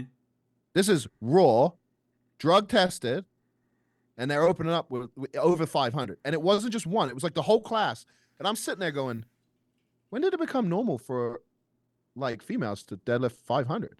And then the strongman competition happened later that day. All these girls are pulling over 600, mm-hmm. And then that girl from New Zealand benches 700 mm-hmm. and looks like she could bench 800 any day now. But like you said, if you look at all the powerlifting, what is the group that's growing the fastest right now? I think it's the females. Yeah. So there's more people coming in. There's more people pushing each other. Oh, 100%. Yeah. It's getting to the point where like male versus female, it's pretty even mm-hmm. in this sport. And it's cool. It's really cool to see. I just like my thing is like I just want to see the men step up and start smashing records again. And the thing is like you mentioned it earlier, the reason Jimmy impresses me so much is because he is so far ahead. Yet he is driven to bench 1,500 pounds. There is not one reason he needs to do that. Jimmy is lifting. He has that goal and he's chasing it. And there is nobody in his way. Same with Hoff, mm-hmm. right? Like, like people go, oh, like, why does he do this? Why does he do that? Well, first of all, there is nobody within 200 pounds of him mm-hmm. who's competing. So the fact he keeps putting up these totals is mind-blowing, mm-hmm. but it kind of falls to the wayside because he's so far ahead. And it's like, I just want to see, like, for my own selfish reasons, like, I want to see that level of competition again come back because it was so fun, so exciting. Yeah, it was even watching it, like when I was watching before I was strong enough to lift against you guys, like watching it was the most entertaining thing mm-hmm. ever. And that's why I got back involved with the WPO, because I'm like, if we could bring this back at a level, it's going to take unity and it's going to take a place that we can do this. And being that they with the Olympia and those kind of things, it makes sense. But it's like we have to support one another, and it's not that we need people to come over. It's not that we need to like recruit raw lifters. No, we need to make our thing the best we can make it and not mm-hmm. worry about those guys, like let them do this, let them do that. But like, how do we bring unity? And it's like, we can't afford division when you've only got 2,000 multiply lifters in the whole world. Yeah. It's like, like we can't afford to have 16 I remember different federations. Watching Andy Bolton and Frank going after the deadlift record and flip-flopping. Then Donnie took the full meet WPO world record. Then I took it. And then like 3 months later, I'm like, son of a bitch, he just took it from me. And then so I go take it back from him. And then he took it from me. And like, that was fun. That was fun. You were excited to see every meet. You were excited to actually follow what people were doing. Because you're just like, God, it's crazy. This is just crazy. And like the numbers keep going up and keep going up. And I think it created a great atmosphere for fans too. Yeah. I know right now I'm so excited. There's that raw meet coming up. I think it's in September. I don't even know who's putting it on, but like Dan's doing it. And I think that Jesus is doing it. I think the 308 world record holder, raw world record holder is doing it.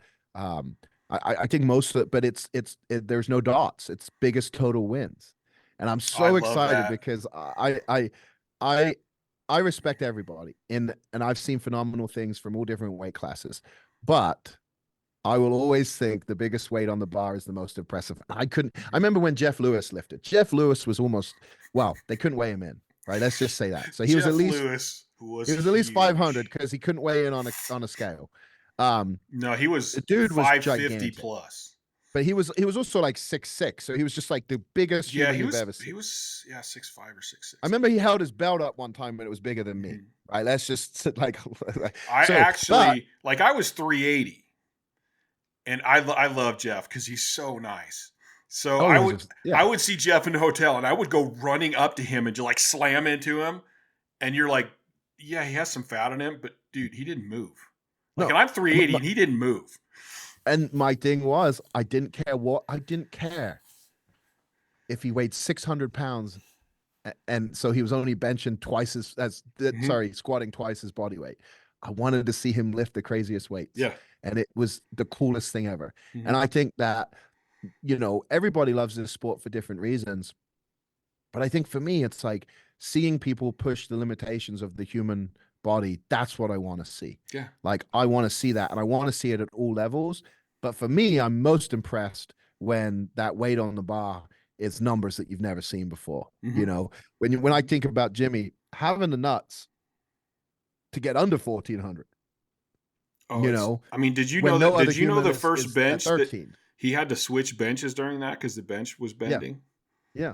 Like that's But just see, and these are the it's things we don't just think about, freaking right? crazy. It's These just are things we crazy. don't think about, and that's why the equipment advances. But the truth is too that I've seen, if you have Jimmy's Patreon, he'll post a lot of his videos. I have no doubt that he could bench 700 raw, if not close to that. Like, I've Well, I seen mean, the even numbers I've just seen him do in training yeah, with it. some of the raw He'll put on numbers one of those little half slingers that he that like hits give for you like huge 50 reps. pounds, and Yeah, he's like or 800 for reps in it. It's like, yeah, like every video I see of him, my jaw just drops, and I'm like, how? Like how? but see, like Tyler People Butcher's can't another bench guy, 1,000 pounds. He can rep it out. Yeah. Like Tyler that's Butcher's another crazy. guy. He's single ply lifter, put on a band shirt, did the 1,000. He won the Arnold Anderson invite because he got 3 lifts. Hmm. But like, you just look at it and you go, man, like, these guys are just monsters. And it's just, to me, that's the funnest stuff to watch. Yeah. Like, same on the women's side, like, the girl benching 800, closing in on 800. I'm so excited for that, like, Hmm. because I just think it's phenomenal. Now, girls benching 600 at lighter weight classes is impressive and phenomenal Hmm. too. I just love the mass monsters. But my Yeah. point is, the reason I mentioned that meet is that, like, even on the raw side over the last few years, I've seen division where they're not going, like, they don't all go head to head, and things like that. And I think that that's kind of one of the things with the sport in general, is that there's no incentive to go to nationals or worlds. Yeah. Like, there's no incentive, like, to, like, even money meets. It's like certain money meets they won't go to because it's on a dot score. So, like, I think what we're missing is like meets that people want to show up for regardless, as a Well, group, I think right? And you gotta give people a reason to go compete against each other. yeah, And even in the WPO, like I think part of the WPO's problem is when they first came out and had big prize money, people wanted to win.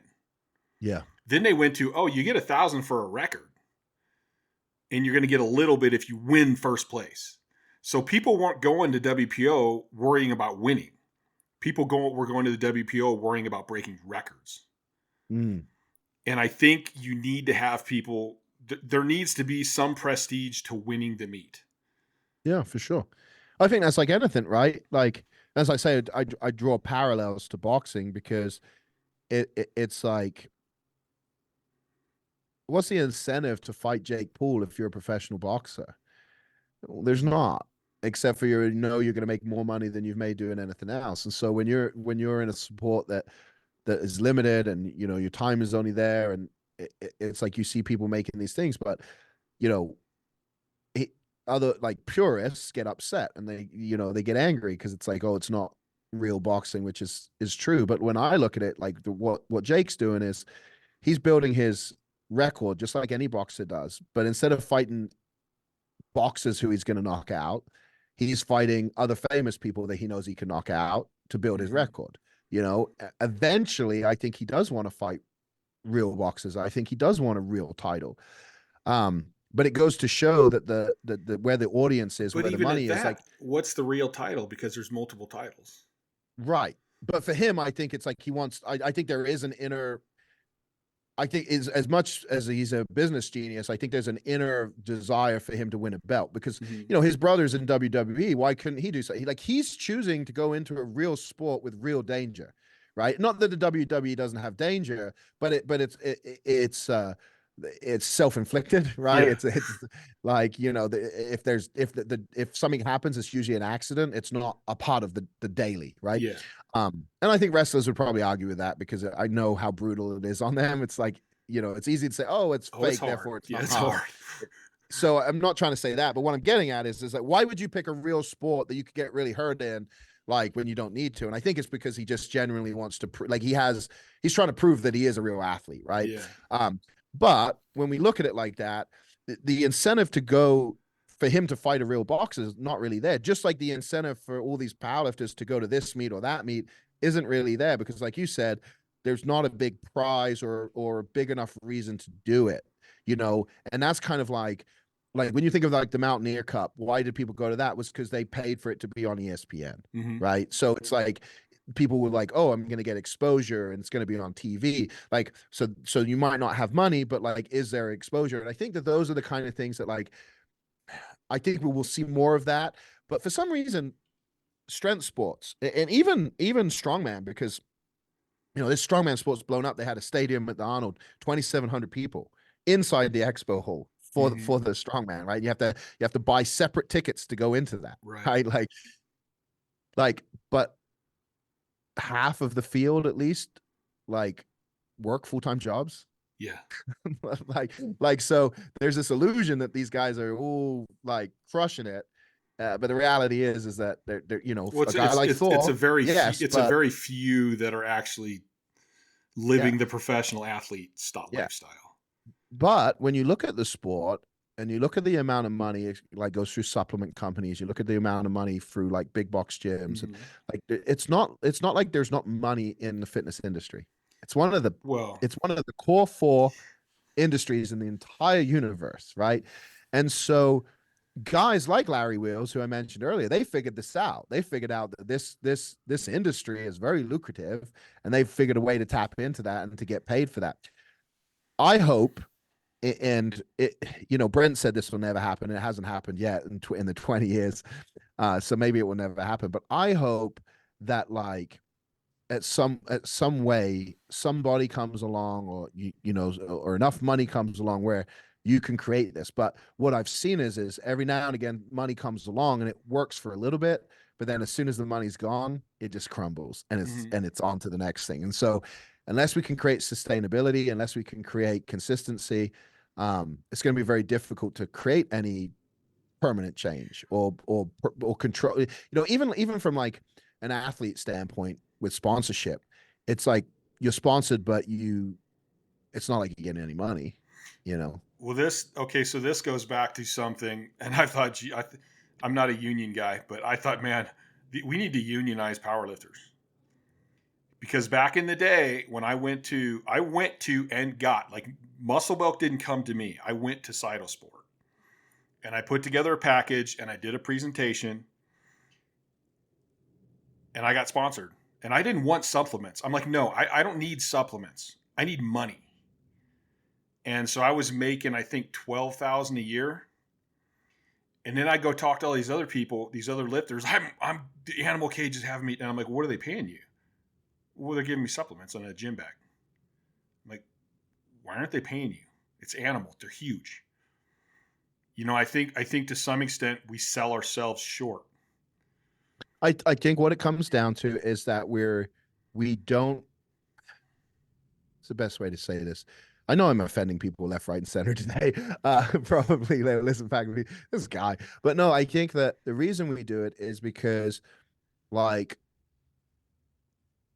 we all have something in us that we're trying to prove something, whether it's to ourselves, whether it's to someone else, whether it's to the bully or like we do this and push ourselves because we're constantly trying to prove something.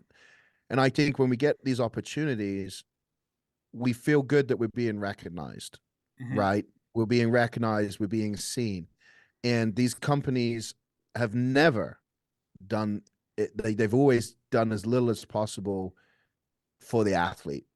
And they may have good reason. The reason is they know if you don't want to do it, there's someone else right behind you that will. And I think that that's kind of a little bit where it's like, so I went to Monster Jam with my kids and I was like, this is not real. It's phenomenal, but there's no way. So I started doing some research in Monster Jam, trying to understand it. And it's real in this. It's like it's the same as the Nitro Circus. Mm-hmm. It's real in the sense that they're going out there, they're racing against each other, they're performing their freestyle, they're doing their two-wheel tricks, they're doing all of that. And if they could do good, they could crash, they could do whatever. They're getting judged, they're getting scored. At the end of the night, there's a winner, but they're all paid a salary. Mm-hmm. There's no prize for that night. There's no winning prize. There's no winning prize for the. Now I'm sure, as a driver, you get to drive the more popular vehicles. The better you do, the grave digger, the ones that are recognizable. I don't know all the ins and outs, but basically what I realized was, and same with Nitro Circus, like, they go out every night, they perform tricks, they crown a winner at the end of the night, but they're all just paid a salary to be there. I've concluded that, like, that's the only real way you'll ever do it. If you can, like, if a company comes along and you're full time, like, you can be a full time lifter because of a company, like, and you have the majority of good lifters, you can dictate where they lift, when they lift, who they lift against, because you are supporting them. So you get like, that's the trade off, right? Is the trade off is like, it's just like a collegiate athlete, when they sign for a full ride scholarship, like, they kind of sign all their rights away, because they're basically saying, like, I'm going to take money from the school and get an education, and in return, I'm going to be an athlete. I'm going to represent this school. And so, rightly or wrongly, they kind of don't have the ability to do whatever they want, right? Like, that's a part of that. So I think, like, that's the only thing that would really create a big difference. But again, it takes a company to come along, that to be a part of their business model, to be able to sustain it over time. And, like, how many lifters can you sponsor fully? How many lifters can you get sharp? Rogue does a phenomenal job with the strongman stuff. And, they've helped out a little bit in this, a little bit in that. But it's kind of like, it takes companies like that. And in my experience, talking to different companies, for sponsorship and stuff like that, they don't see the return on investment from putting up lots of money for competition. Like, it's just lifters. They'll go buy the cheapest squat rack from, any company versus the company that sponsored the meet, because, well, I'm going to they burst don't a have the bunch of money bubbles here. Yeah. You've studied the social media stuff a little bit. You talked about it earlier. Does the great lifter really get that many hits, or does the dude that looks really good, that does dumbass shit in the gym, get a shit ton of hits? And you have to go. Like, when I went to Cytosport, I said, here's what I can do for you. I had ads. I made up my own ads. And I go, here's what I can do for you. Like, I don't expect you to just give me money. I want to make your company more money so you can pay me. Yeah. Well, that's the hard thing, right? And Donnie talks about this. It's like, if you just post your lifts, like, you don't build a big following, right? And so, unfortunately, you can't just be the best and get super popular. No, you can't. Not in so, this sport. No. And so, like, now you can get a lot of followers, but if you compare, let's compare Dan Bell with that, I'm not gonna remember her name. What is it? There's this cosplay girl. She was at the Arnold line around the corner. Patty Beefcakes or something like that. Something like that. Anyway, she has, I think, 6 million followers. Yeah. And as far as I can tell, I'm still trying to figure it out, and maybe someone could DM me and tell me if I'm wrong. But as far as I can tell, she's just someone who works out a lot and makes a lot of videos, like YouTube stuff and stuff like that. But I think it's different. So you have to be, you do have to be willing to play the game. It's not like you couldn't play that game, but at some level, it's like you have to kind of decide, are you going to turn on the camera every 2 seconds, like, and do that? Like, it's up to you how you play. Oh, it's hard. But, like, to your point, it's like sponsors, and my friends own Fit Aid. It's a recovery drink. They have lots of different drinks, but anyway, Life Aid's the company, but Fit Aid is the beverage. But they CrossFit. They sponsored a lot of CrossFit athletes in the beginning. And they found that, like, the top athletes, like, in terms of ROI sales, when they would do a promo or something, like, hardly ever made sales. It was always the popular influencers. It was always the people that had, like, true followers that, like, were enamored with their life and all of that. And so it's just a different game, and you have to choose what you play. But I think it's tough because when you're trying to build a sport, like with powerlifting, like you get if you get into the goofy just to get attention, you know, you're limiting what you like long term. You're limiting what you're going to do. You know, like, oh, let's create a format. Like, you know, let's get the strongest squatters. Let's build teams. You know, you can have one person to squat, one person to bench, one person to deadlift. Like, okay, cool. You'll get attention for it, but lifters aren't going to want to do that. Like, they're going to want you know, they'll do it if there's money, but it's not like, oh, sweet, now we're a team, we're going to do this all the time. So I think it's just one of those things where it is what it is. And you know, I sound like an old guy complaining right now, I think, about the sport, but I honestly think the sport's in a better place than it's ever been. It's just I wish that it was multiply that was as popular. I think it'll come. I think it's still going to to come around more at some point.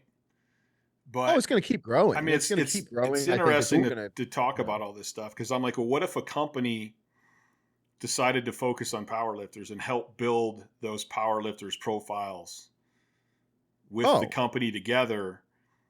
Then they could create yeah. more popularity for those lifters, which creates more money for them, and kind of a whole like, what could they do if it was done correctly?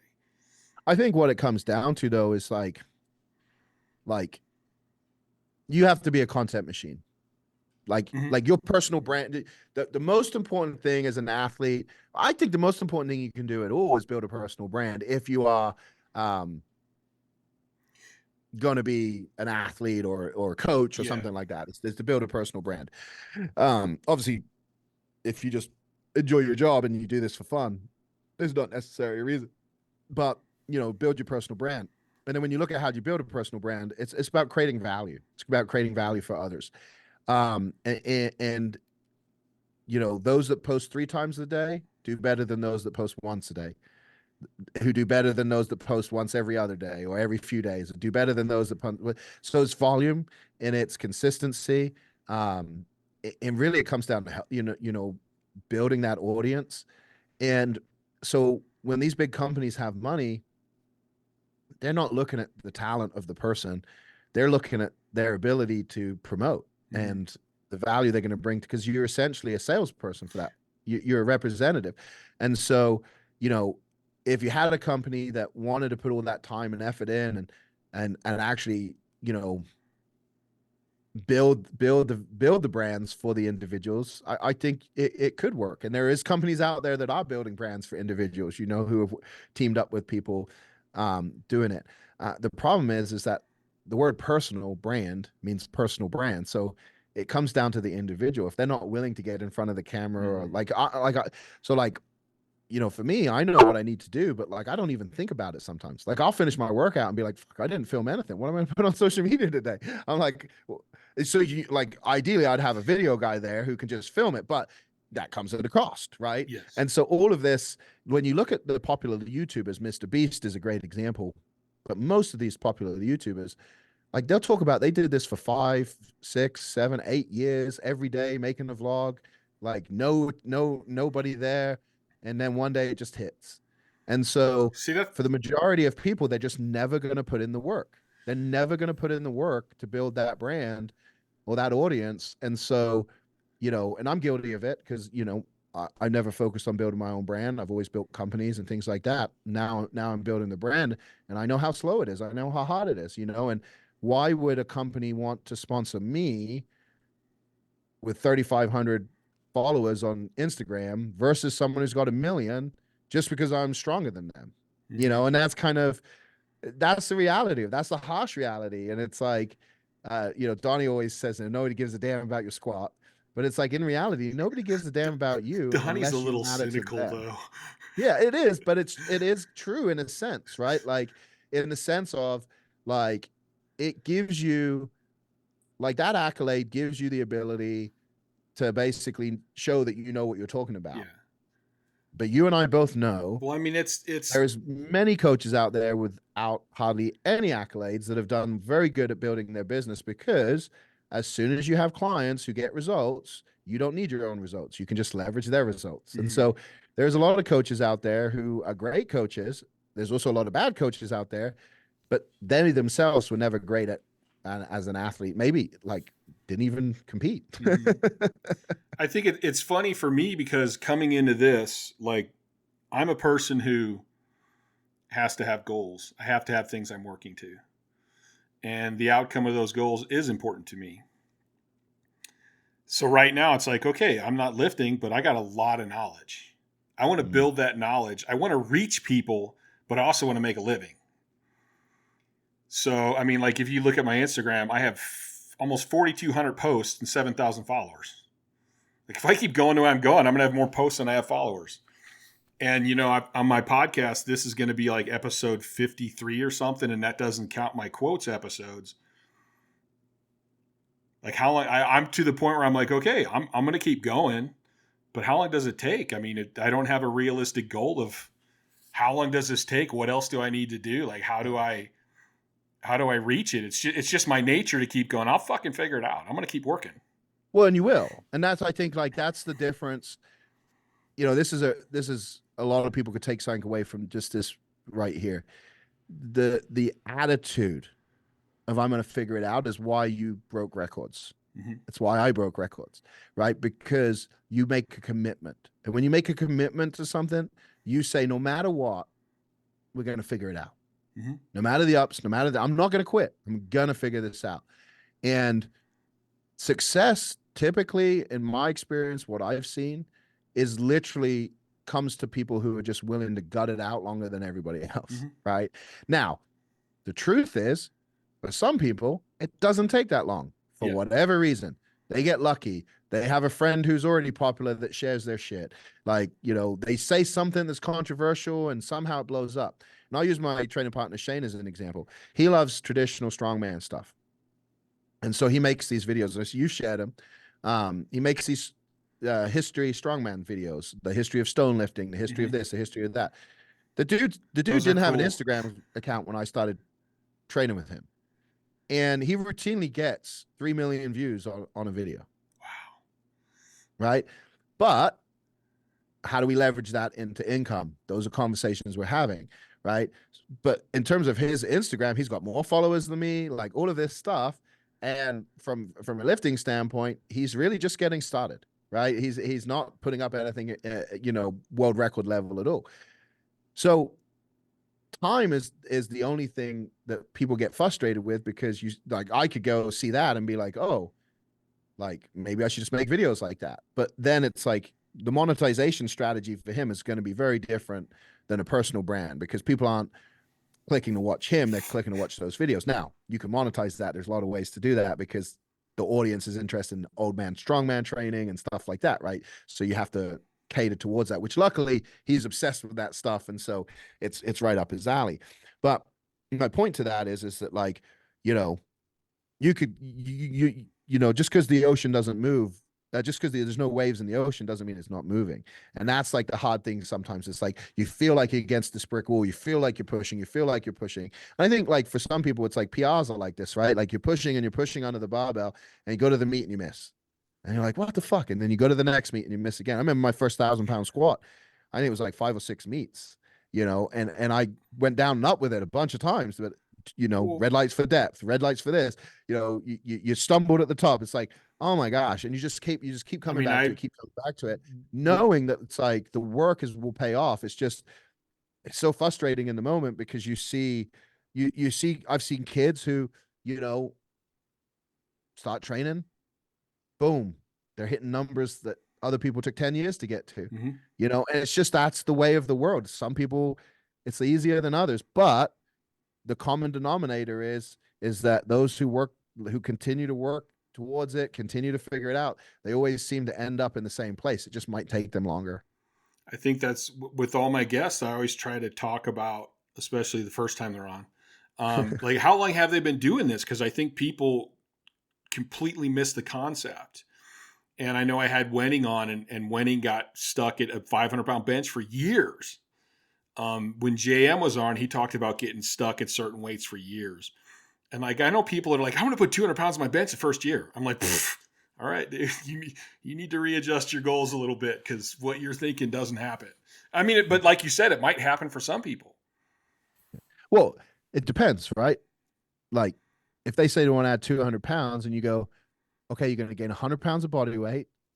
You're gonna get on super supplements, and we're gonna put you in gear. Now we've got three things that probably are gonna get you to it. But Right. if you're gonna be the same in a year in terms of body composition, what you eat, how you train, like adding 200 pounds is probably unreasonable, Yes. right? So it's all relative, and I just think that like that's kind of, I imagine that's the most difficult thing. Like, it's easy for us to know what it's like to not wear gear because we warm up. Even if you wear gear every week, you don't warm up in your gear, right? Very few people are putting a bench shirt on with the empty bar. Right? Yeah. So they have an understanding of what raw weight feels like. The other way doesn't happen, right? Like if you've only ever lifted raw, you have no idea what gear is like. So you're allowed to, like, your mind or whatever, you'll create these perceptions, you'll create these stories, whatever you want, because you've never actually tried it. But I think like now more than ever, what I see like is top guys realizing that for longevity in the sport, they've got to train differently, or they need to wear, like, they need something to support the hips, and things like that. And so I think that's where you'll start to see people crossing back over, because it's very difficult to push the limits raw for very long periods of time, in my experience, like, and there's always the people that, but I think that also goes back to how you train. If you're continually keeping that base strong and you're paying attention to your technique and your movement patterns, I think you can go a long time. Yeah. Well, that's one thing. Like when I was at Westside, so I've been 308, and I realized the reason I haven't lost weight is because I was a 308 lifter. My identity is a 308 lifter. So why would I not just maintain being 308? Like, so it's like you can't have the goal of benching 1,000 and losing weight. Like, it doesn't coexist with each other. So like the 1,000 won out, right? Because that was more important to me. So, but my point is that when I was at Westside, I weighed, my biggest was 320, but I mostly walked around about the same weight, like 312, like that was and then I would just not eat the night before, test my weight. I would just need to go to the bathroom and I could weigh in, I'd be 308, right? It's like the easiest weight cut ever. So I've been walking around the same weight, but I'm not carrying it the same way at all. And my mobility, flexibility is night and day.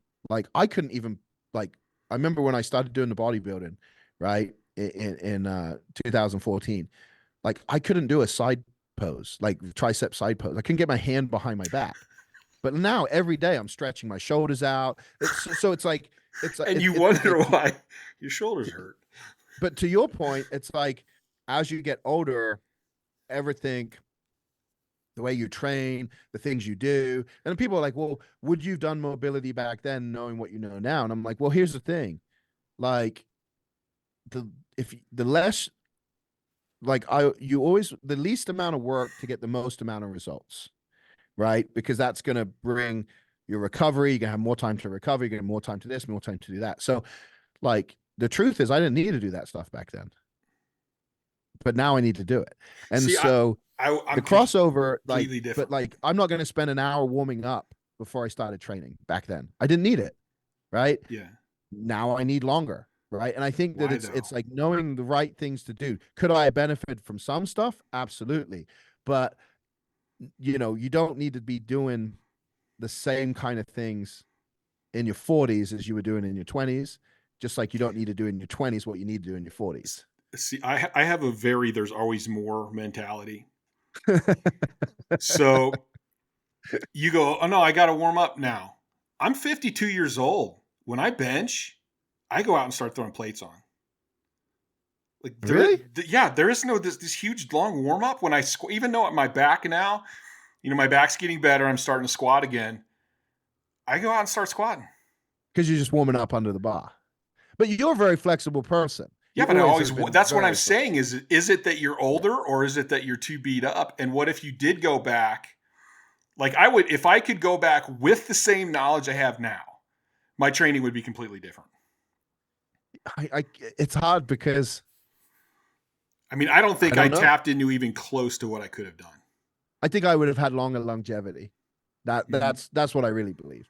I don't know if my results would be any different, but I don't think I would have quit when I did. And I think because for me, you know, I wasn't healthy and I wasn't doing it healthily. Like I didn't know how to maintain my weight without junk food.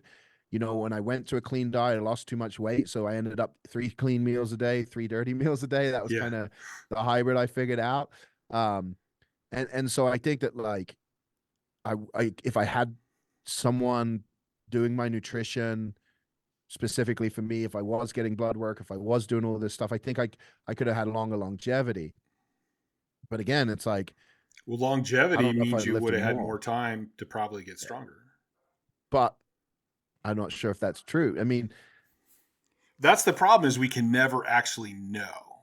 It's still, I yes, tell people this yes, all the time because people think that they're like, well, you're so confident. And I go, I can't tell you what's right or wrong. I don't know. I yeah, can give you my best idea right now of what I think. And I mean, I do know for a fact that of all the mistakes that I did make, one of the things I did good was I always kept some mobility up. I always kept some flexibility up. I probably should have done more. I think that's a huge reason that at 52, I can go out right now and go bar for a couple reps, throw some plates on for a couple reps, and I'll be at 315 and see how many I can hit. yeah, There's times yeah. And when I I'm think, training and I got a client at 225 and I'm like, God damn it, you're doing this. I'll lay under the bar totally cold and do that. I don't have any problems. yeah, yeah. And I think there was one of those things that it's one of those things where it's like nobody worries about prehab. They just worry about rehab, right? So I Yes. think it's one of those things that like when I was younger, I probably would have had good to have some prehab type stuff in there to like keep healthy, Mm-hmm. right? But I mean, I really walked a tightrope of like, okay, this muscle could snap or it's going to be really strong. Yes. And Yes. like, and so it's one of those things where it's like, it's a toss up. But, one thing I can say is that like, I mean, I never got injured really when I was competing all those years. Like I had some compression in my spine that caused, like after I would squat, I would like basically drop to my knees, and then once the compression relaxed, I could stand up. So I had that, but we fixed Do that you with know reverse why though? hypers, just compressed discs. Well, I mean, You was know, it was there something was it just compression of them being perfectly lined up and on top of each other, or was there a little imbalance or a little flexibility issues that was twisting it and making it worse? yeah, I don't know. Louis just had me on the reverse hyper 4 days a week, and it went away after like 2 months. So it was kind of like I just trusted. Like I didn't like doctors back then. Like they always telling I me I don't like shouldn't them lift and now. stuff. They're always telling me I shouldn't lift and stuff.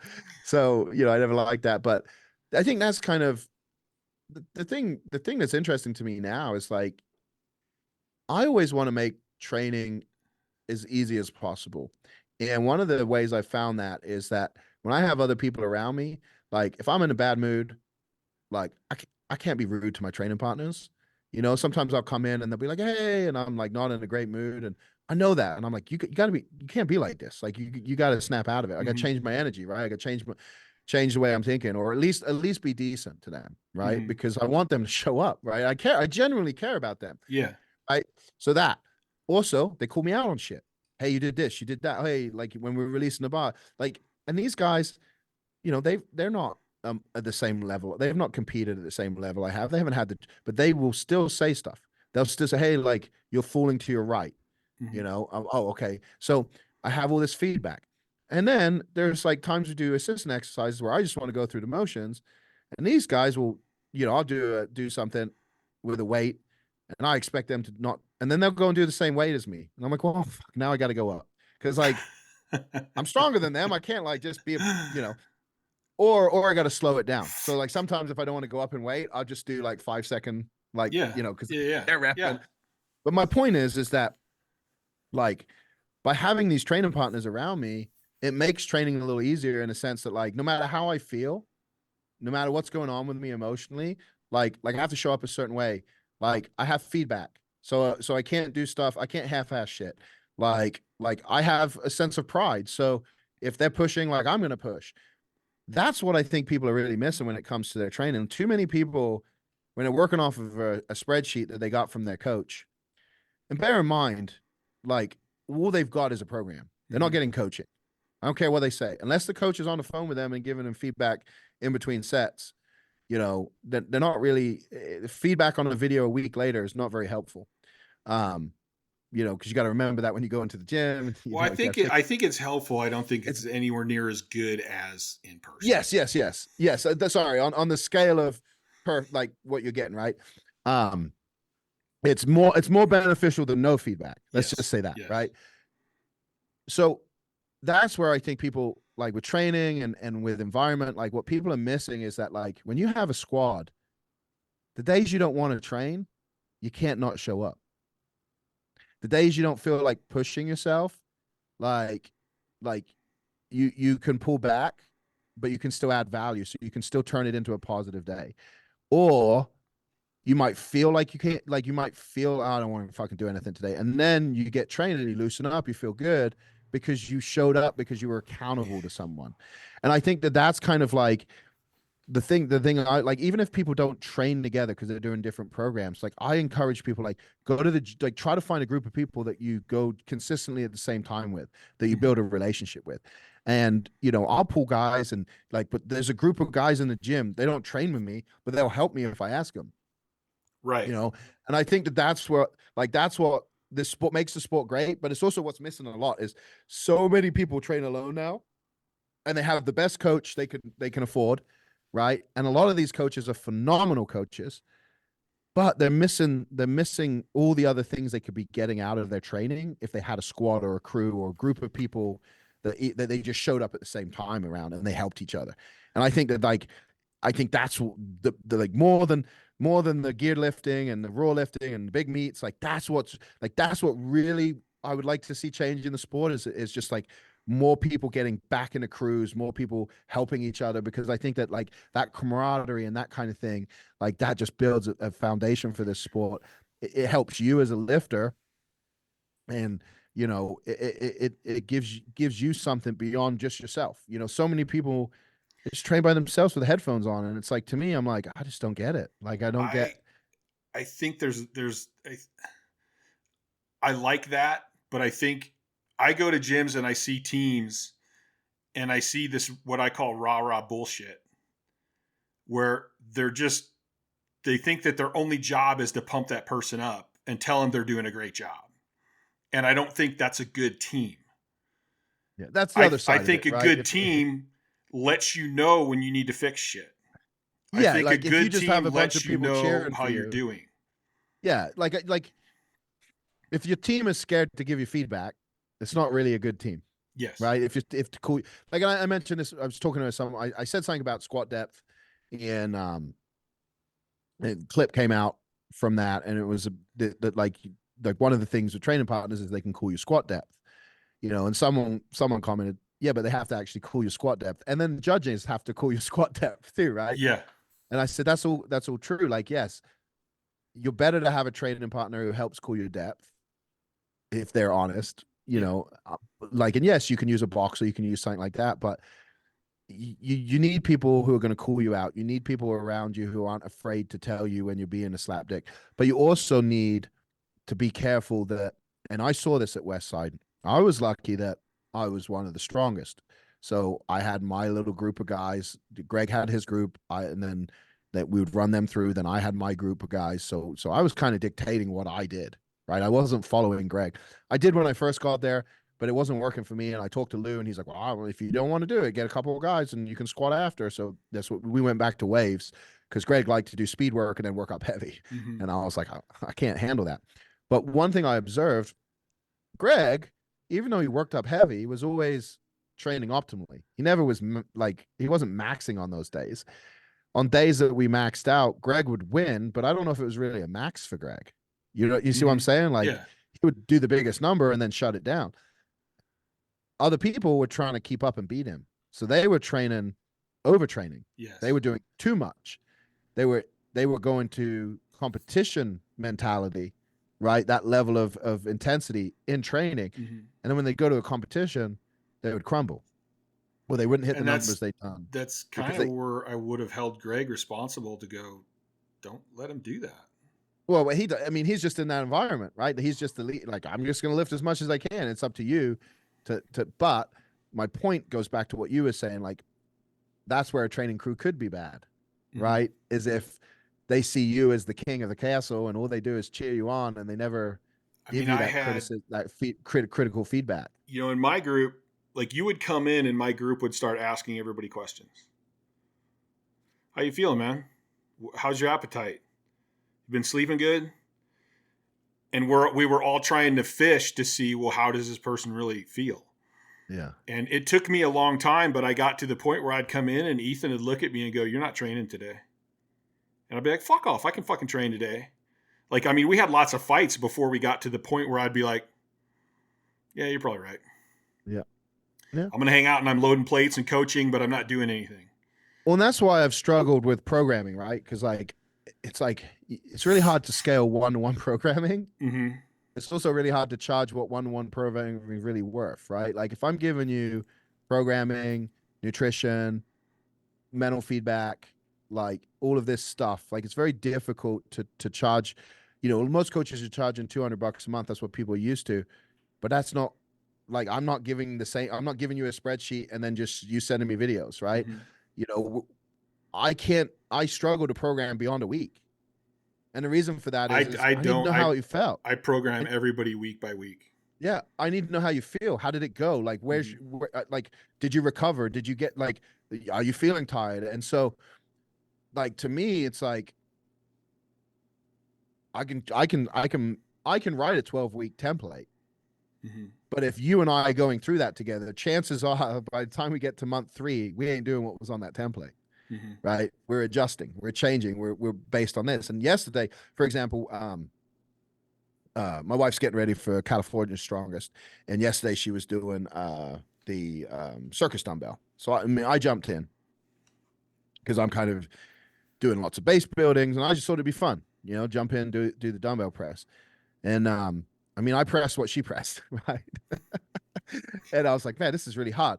But by doing that movement, I realized that it's very much the kind of a elbows out extension, like this. I haven't done anything like that with her in her training. So it's too late now. Competition's coming up. We've gotten her really, really strong. It's not like she's making massive progress. It's great. But I'm by doing that movement, I suddenly realized, well, there's an exercise that we haven't been doing that I need to do with her.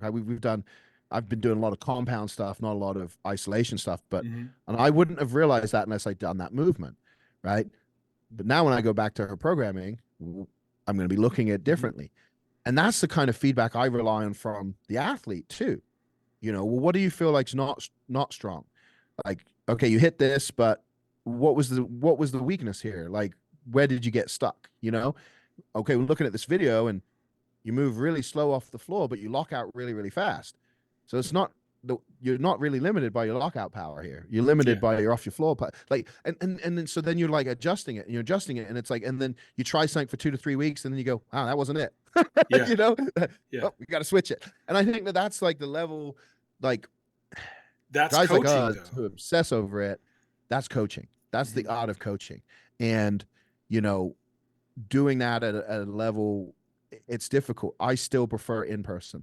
I still prefer being able to touch you during your workout to correct you. You know, I prefer in person. To give you a PVC pipe. Nope, you should stay here. Like you said, you can react that day. Where in watching videos, the training session's already over. Yeah. Like, I can correct you, but now over the long term, it's going to take way longer to fix something that I could have fixed much faster in person. Yeah. Also, sometimes you think it's something, and then you'll like I'm thinking about overhead pressing, right? With overhead pressing, like, I'll be watching and I'll say, you know, tighten your glutes up. Person would tighten their glutes up, and then now it looks completely different. Well, if you're watching the video and it looks like they're leaning back, and you're going, oh, okay, like, you need to do this. You might not guess right the first time. Right. So sometimes these are the kind of things that take into play. And I think that, like, powerlifting is very basic. You've got squat, bench, and deadlift. But when you actually look what goes into each lift, is a full body lift, right? Yeah. The amount of people I see bench and I don't see their legs flex, And I go, do you Yeah. realize how much stronger you could be if you could figure that out? Yeah. Then I see guys who lift, who flex their quads before they push the barbell. So Mhm. they're like bump their hips, then they press. And I'm like, oh, your timing is off. You're like your chain of connection is off here, right? So when you look at it, like all of these lifts, as simple as they are, like the hand position, right? And this happened at the Arnold. So on the main stage for the Anderson bench competition, a lot of the lifters have had trouble touching. And it was, I know they were probably disappointed because the whole reason they did the format the way they did, which was your 3 lifts added together. So you got a total Yes. by benching. It was to avoid bomb outs, but a lot of the guys missed their first lift. Well, the reason was it was very basic. 2 things. Number one, the bench was 16 and a half inches max. There was no way it was taller than that. I sat on the damn thing because it was on the floor. And they were like, hey, what does that bench feel like? And I sat on it. I go, well, that's really low. I go, if you got short legs, you're going to be okay. But I couldn't get it. I couldn't arch on this. So immediately I knew that it was going to flatten some people out, right? Because I can't maintain my arch on a low bench. I prefer a higher bench. 18 plus is perfect for me. I would love to see a 19-inch bench press. It's like, like I get real good arch on that. So that was thing number one. Number two, they used the new Magnum bar, right? Beautiful barbell. I held it before I tested. I wanted to see what it was like. I love it. It's fatter than the bench bar. They've made it so Jimmy can go for the 1500 without the flex because he was getting a lot of flex with the F8 bench bar.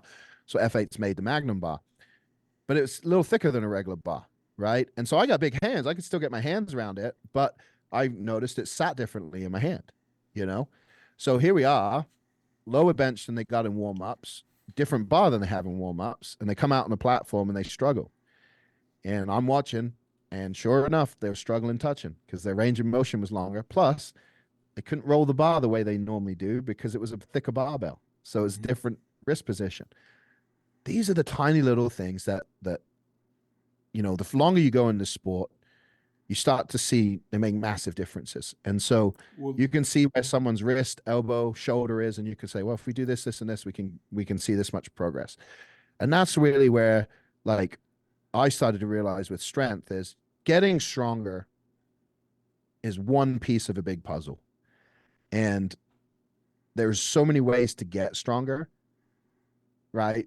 Like, for a lot of people, a lot of strength gains as a beginner literally just come from learning how to recruit more muscle, not gain muscle. You don't need to gain any muscle. You just need to learn how to recruit muscle to move the barbell in that range of motion. And so when you look at that and you look at all of these different things, this is where when you train alone, you miss all of this stuff because unless you are an obsessive person, now this is where everything I've said is not true. If you're an obsessive person and you film every lift you do and you analyze it after you do it, and you're intelligent enough to know what you've broken, and then you know how to fix it because you have a level of intelligence, or you've been training long enough, or you're a really smart person, like you're going to be fine. But if you're not someone like that, like you need help, like, and it's not wrong to ask for help. It's not wrong to find someone and say, hey, could you watch this real quick and give me some feedback? Because, from rooting the feet in the ground on the squat and really twisting to spreading the bar to like all these different things that become second nature. Like I forgot a lot of that stuff, and coming back, that was one of the things that was shocking to me is how many little things I forgot that over time people would point out. Like you even mentioned something about my elbow at one point. You're like, hey, I think like, I mentioned a only few do that. things And I was about like, all your videos. yeah, and you're like, oh, you got to do this, you got, and I'm like, oh, like it's you just forget stuff. Yeah. Like you can't remember everything. You had a long stint in between there where you weren't powerlifting. Exactly. And so, if someone who was a all-time world record holder, right, can forget this stuff, someone who's never learned this stuff before, what hope do they have? And I think that's kind of like, I want to see people become the best version of themselves, the strongest version of themselves. And so I look at it like these are all these things they could do. And maybe it's something that I'll eventually let go of. Well, I see potential in people and I want to help them reach their maximal potential. Oh, that's and huge it pains trait that me I when have. they say they want it, but then they won't, their actions don't match it. Yeah. So here's one of the things I always say: you have a window for error. When you're new, that window's huge and it's wide open. The better and better you get, the smaller and smaller, the more closed that window gets. To where you got a guy like Andy Bolton who, if he pulls and starts it and it don't feel right, he's just like, that's it, I'm not going to get it. Like it's just too precise at that point. And then you have like the same thing. I tell the story about going up to bench with Duffin up at Kabuki, and he's like, "Dude, you're not using your lats." I go, "Dude, fuck you. I'm fucking Chad Ikes. I'm fucking engaging my lats." And so I go to bench one time and he straddles me and just digs his fingers into my lats, and I go, "Oh, okay, you're right. I got lazy. I was not using my lats."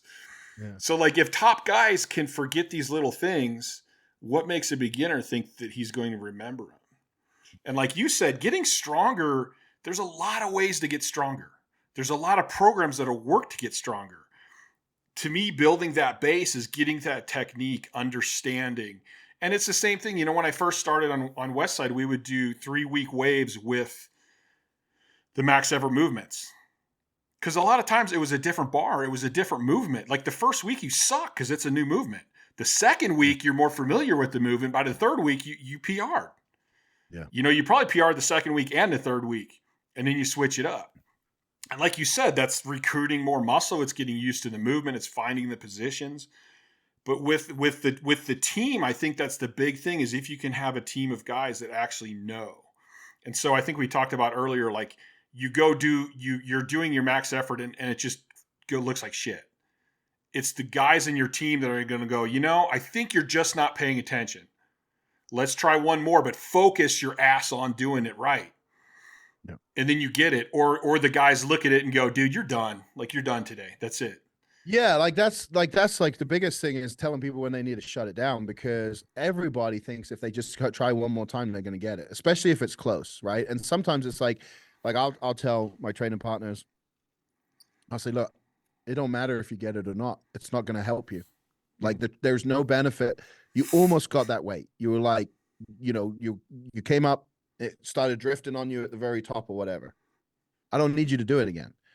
Like, because you're fatigued, you could risk injury.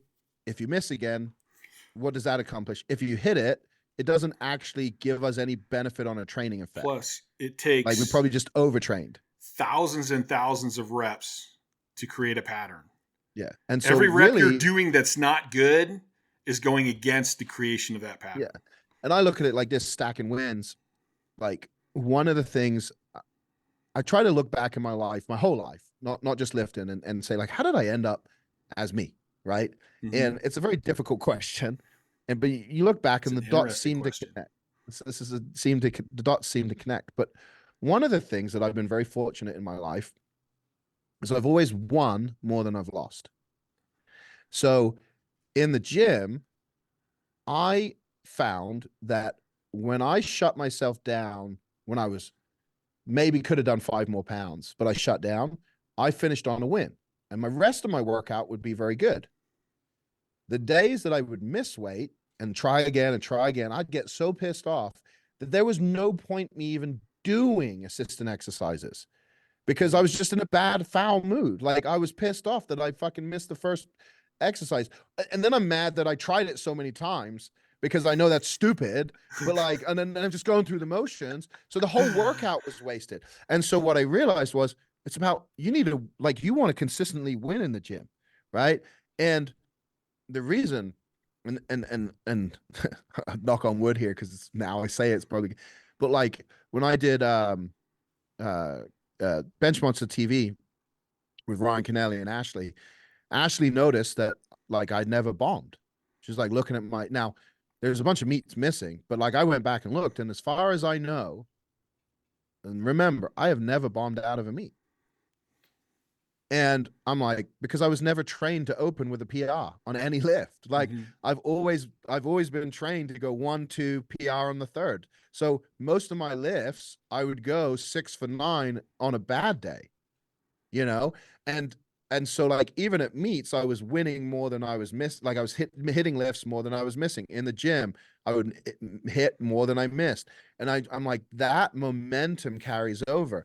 but it's about the energy too, right? It's about the adrenaline, it's about the emotion, it's about all of that stuff that goes in. That goes back to the mindset stuff that you and I absolutely obsess over.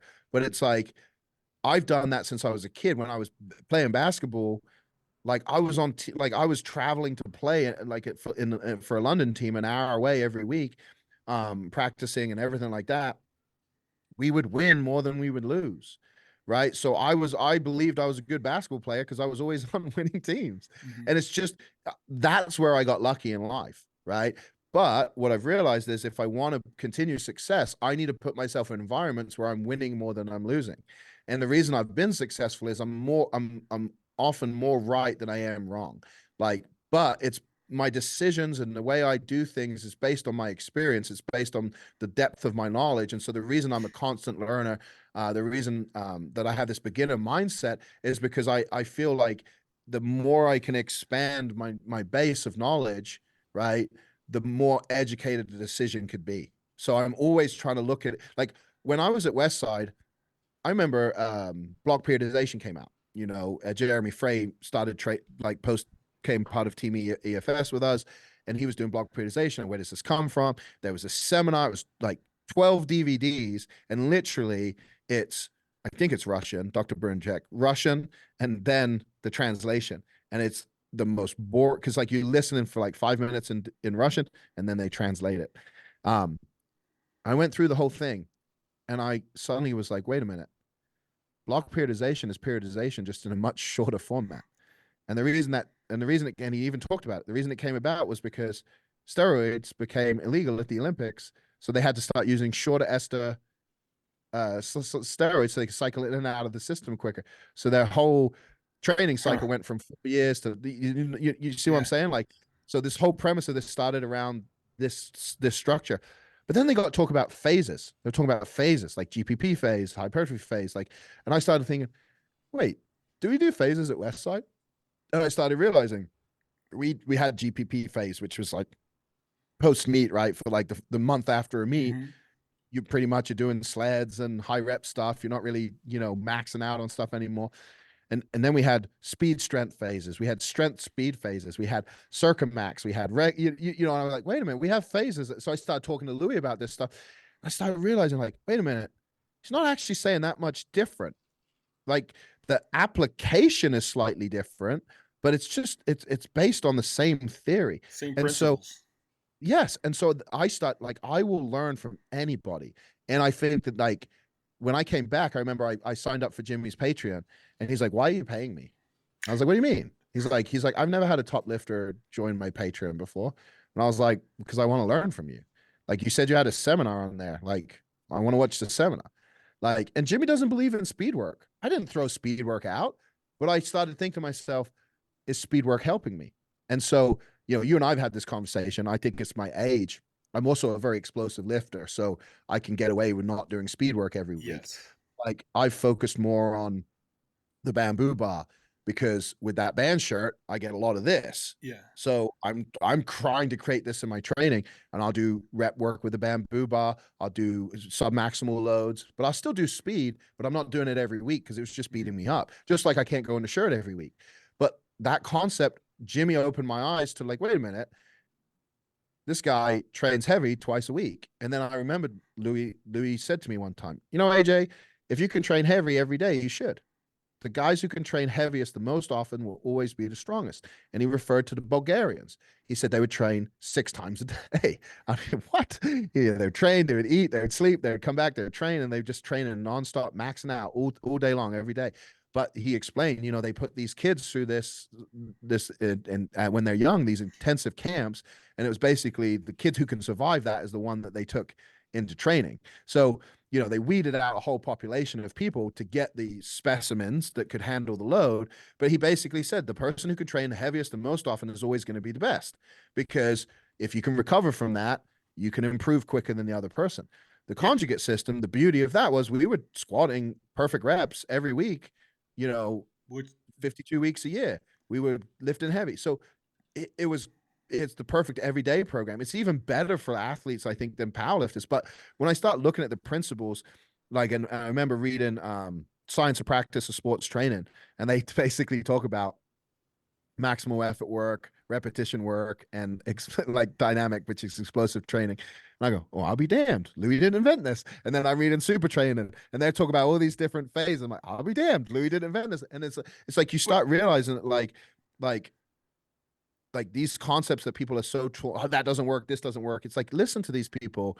They all say the same stuff. They just presenting it in a different way. And it's presented differently, especially if they're trying to sell something, right? And I'm even going through that, right? Like I'm teaching this stuff, and I'm like, well, do I keep calling it conjugate? Because like my version isn't the same as Louis's version. Do I kind of come up with my own name for it and like always give credit? Like, because it's like it's not the same, but it is the same. But it's like at the end of the day, it's not me discrediting them if I call it something different. It's just me adding my own thing to it and being like, okay, like this, like I don't want to, you to think this is the same as that. But my point is that like when you look at the interview Louis did with Boris Shoko, it's like they actually agree on more things than they disagree on, and you go, oh, okay, like this isn't as complex as we make out. See, now you're in my ballpark. I love breaking things down to the very minimalist. The fact of the matter is you have to stimulate growth. You have to recover from that training. Then you have to let your body grow. If you can do that super fast, fucking A, let's do it super fast because you're going to get faster. But you can't rush it. If you rush it, you mess it all up. And like, again, conjugate is an outline. If you're super explosive, I don't want to spend a lot of time making you a tad bit more explosive. I want to spend time on your max effort and your rep strength. And if your max strength is really, really good, but you're slow as shit, then maybe let's focus on speed and repetition. And it all has to change in the person.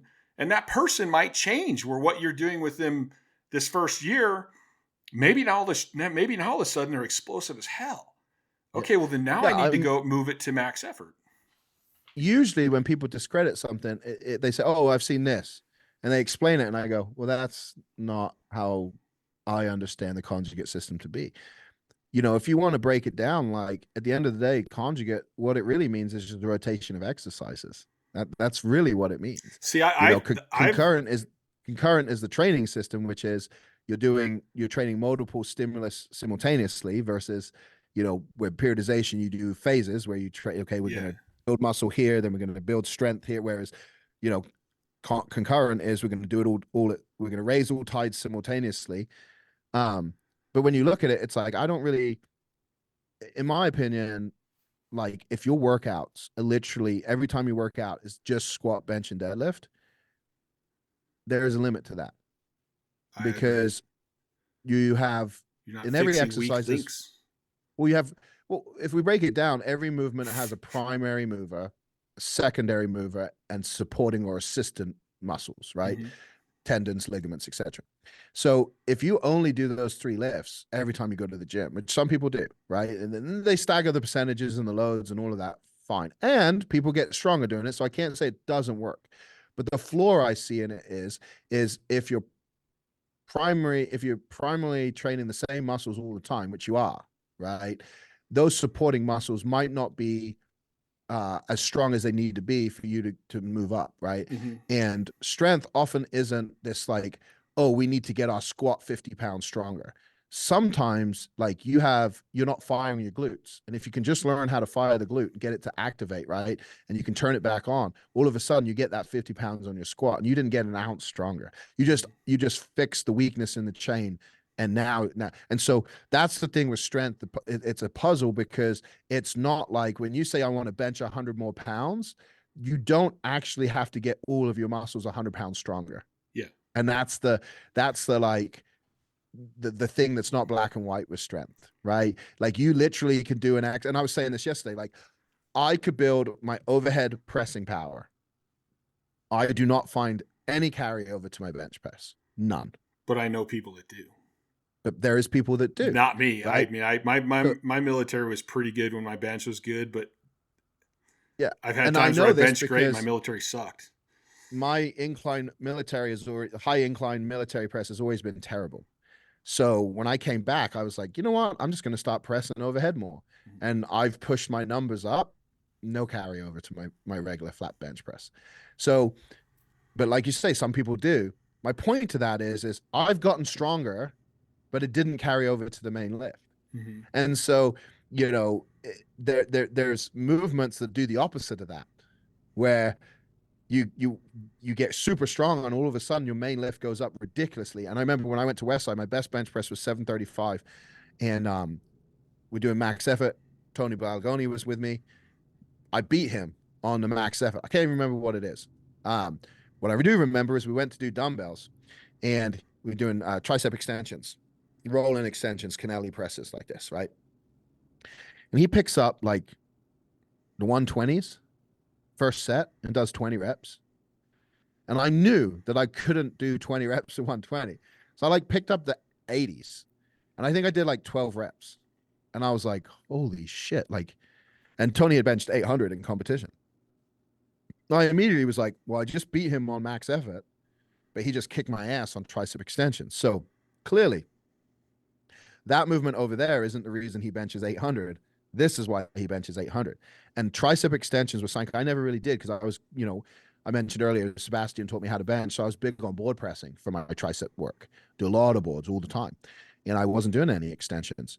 I do push downs, like, stuff like that, but nothing heavy. And at Westside, that's what I did. I did tons of extensions. And that's what really made my bench press go up. Just that one thing. And a lot of people didn't want to believe that when I told them. They're like, how's your bench going up so much? I was like, extensions, tricep extensions. They didn't want to believe it. But it was because I'd never done it before. And all of a sudden, I'm getting that muscle stronger. And that's what you want. You want to be able to find these little things, right? Like if you can just find this little thing that's going to get you that much stronger, it's like, wow, That's where everyone's different. And that's where I think those are the great coaches, the coaches that can set all the standard rules to the side and go, listen, I can figure out what this is. And speaking of the squat, bench, deadlift, I knew some of Gary Frank's team. He had what I would personally consider some of the dumbest training ever. Yet he was one of the greatest of all time. Didn't they just train Saturdays? They did all 3 lifts and they'd eat pizza between each lift. It would be like a 6-hour training session, and he blew the world record away multiple times. So, and go back to what we said earlier. Big Iron trained in their gear a lot more than us, a lot heavier, and they broke tons of records. So again, that's why I say, like, I say stuff, and I, sometimes I don't realize that the audience might take it as like I believe this 100%. Like I realize most of what I say is like it's limited to the environment you're in. It's limited to how you're applying it. Like it doesn't apply to every single person. And I think that's where, like, take nutrition for example. This whole argument, calories in, calories out. Well, if the body is 100% working the way it should, it is just calories in, calories out. But when you start to get into hormone deficiencies, you start to get into like all this different stuff, the body doesn't work normally. It's not calories in, calories out. Because the truth is that if you eat food that causes inflammation and all this stuff and like, like affects the way you sleep or like that all plays a part. And so we want to simplify everything down and say, okay, like this is the basic thing. Like you just do this, you get stronger. But like to your point, like everybody has different leverages. Everybody has different limitations. Like when you get 2 people, even if you got 2 people at 12, those 12 years before affect like all the way back to were they bottle fed or did they drink milk from the mother? Like did they drink formula or did they drink? That's going to change the way someone's bone structure is. That's going to change their health system.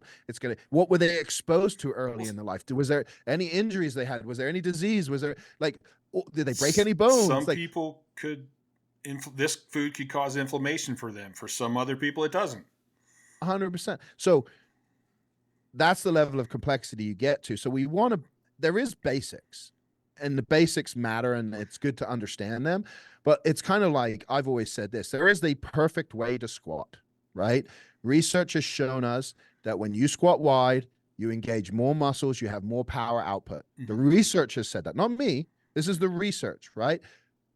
But the reality is that not everybody is successful squatting wide because the way their hips are made, the way their hips are beat up, the the muscle structure. Maybe they're quad dominant, so squatting wide isn't the best thing for them because it doesn't maximize the strength that they have right now. And so, there's the perfect way, and then there's reality, which is every deviation from that. And we're never going to get anybody to be perfect, but we were trying to get everybody as close to that as possible. And the way you do that is you look at their body, you look at the way they train, you say, what's missing? What do we need to work on? And it's what bodybuilders have done forever. To some extent, they look at their body and go, how do we get it bigger? How do we get it wider? How do I make my waist look smaller when it's not going to get smaller? Well, I got to get bigger shoulders, right? It's just this game of piecing the body apart and breaking it down. And that's where a real coach comes into play. I think that's where a real coach comes into play. But I think that coach can also help kind of relay some of those messages and help with the understanding of why we're doing this. See, I love your idea of groups, and I would love to take that into the online. I have a client, Bo, and his son, I think he's 13, maybe, Hudson. So when I'm reviewing their videos, I'll hear Bo, like sometimes I watch their video and I'm displaying it and I'm talking like over their video so they can see that. And I'm like, hey, he needs to sit back more. And then like a couple seconds later, I'll hear his dad go, you're not sitting back enough, or you're not rooting enough. So I know that they're learning, and I get way excited when I hear Hudson critique his dad. And he's right. So even though I can't work as fast as I can with somebody in person, when I have 2 or 3 people in an online group, I can make better progress than one person, because if they're learning as they go, they're helping to coach each other, which I think is one of the best ways to learn, is to coach someone. And I think, back to your point earlier, when we talk about groups, and you talked about the negative side of a group, right? If they don't call you out, if they just cheer you, like that's something I think anybody that trains groups, whether you're a high school coach, collegiate coach, personal trainer, small group boot camps, whatever it is, you need to understand that if you are the only coach, you have a problem.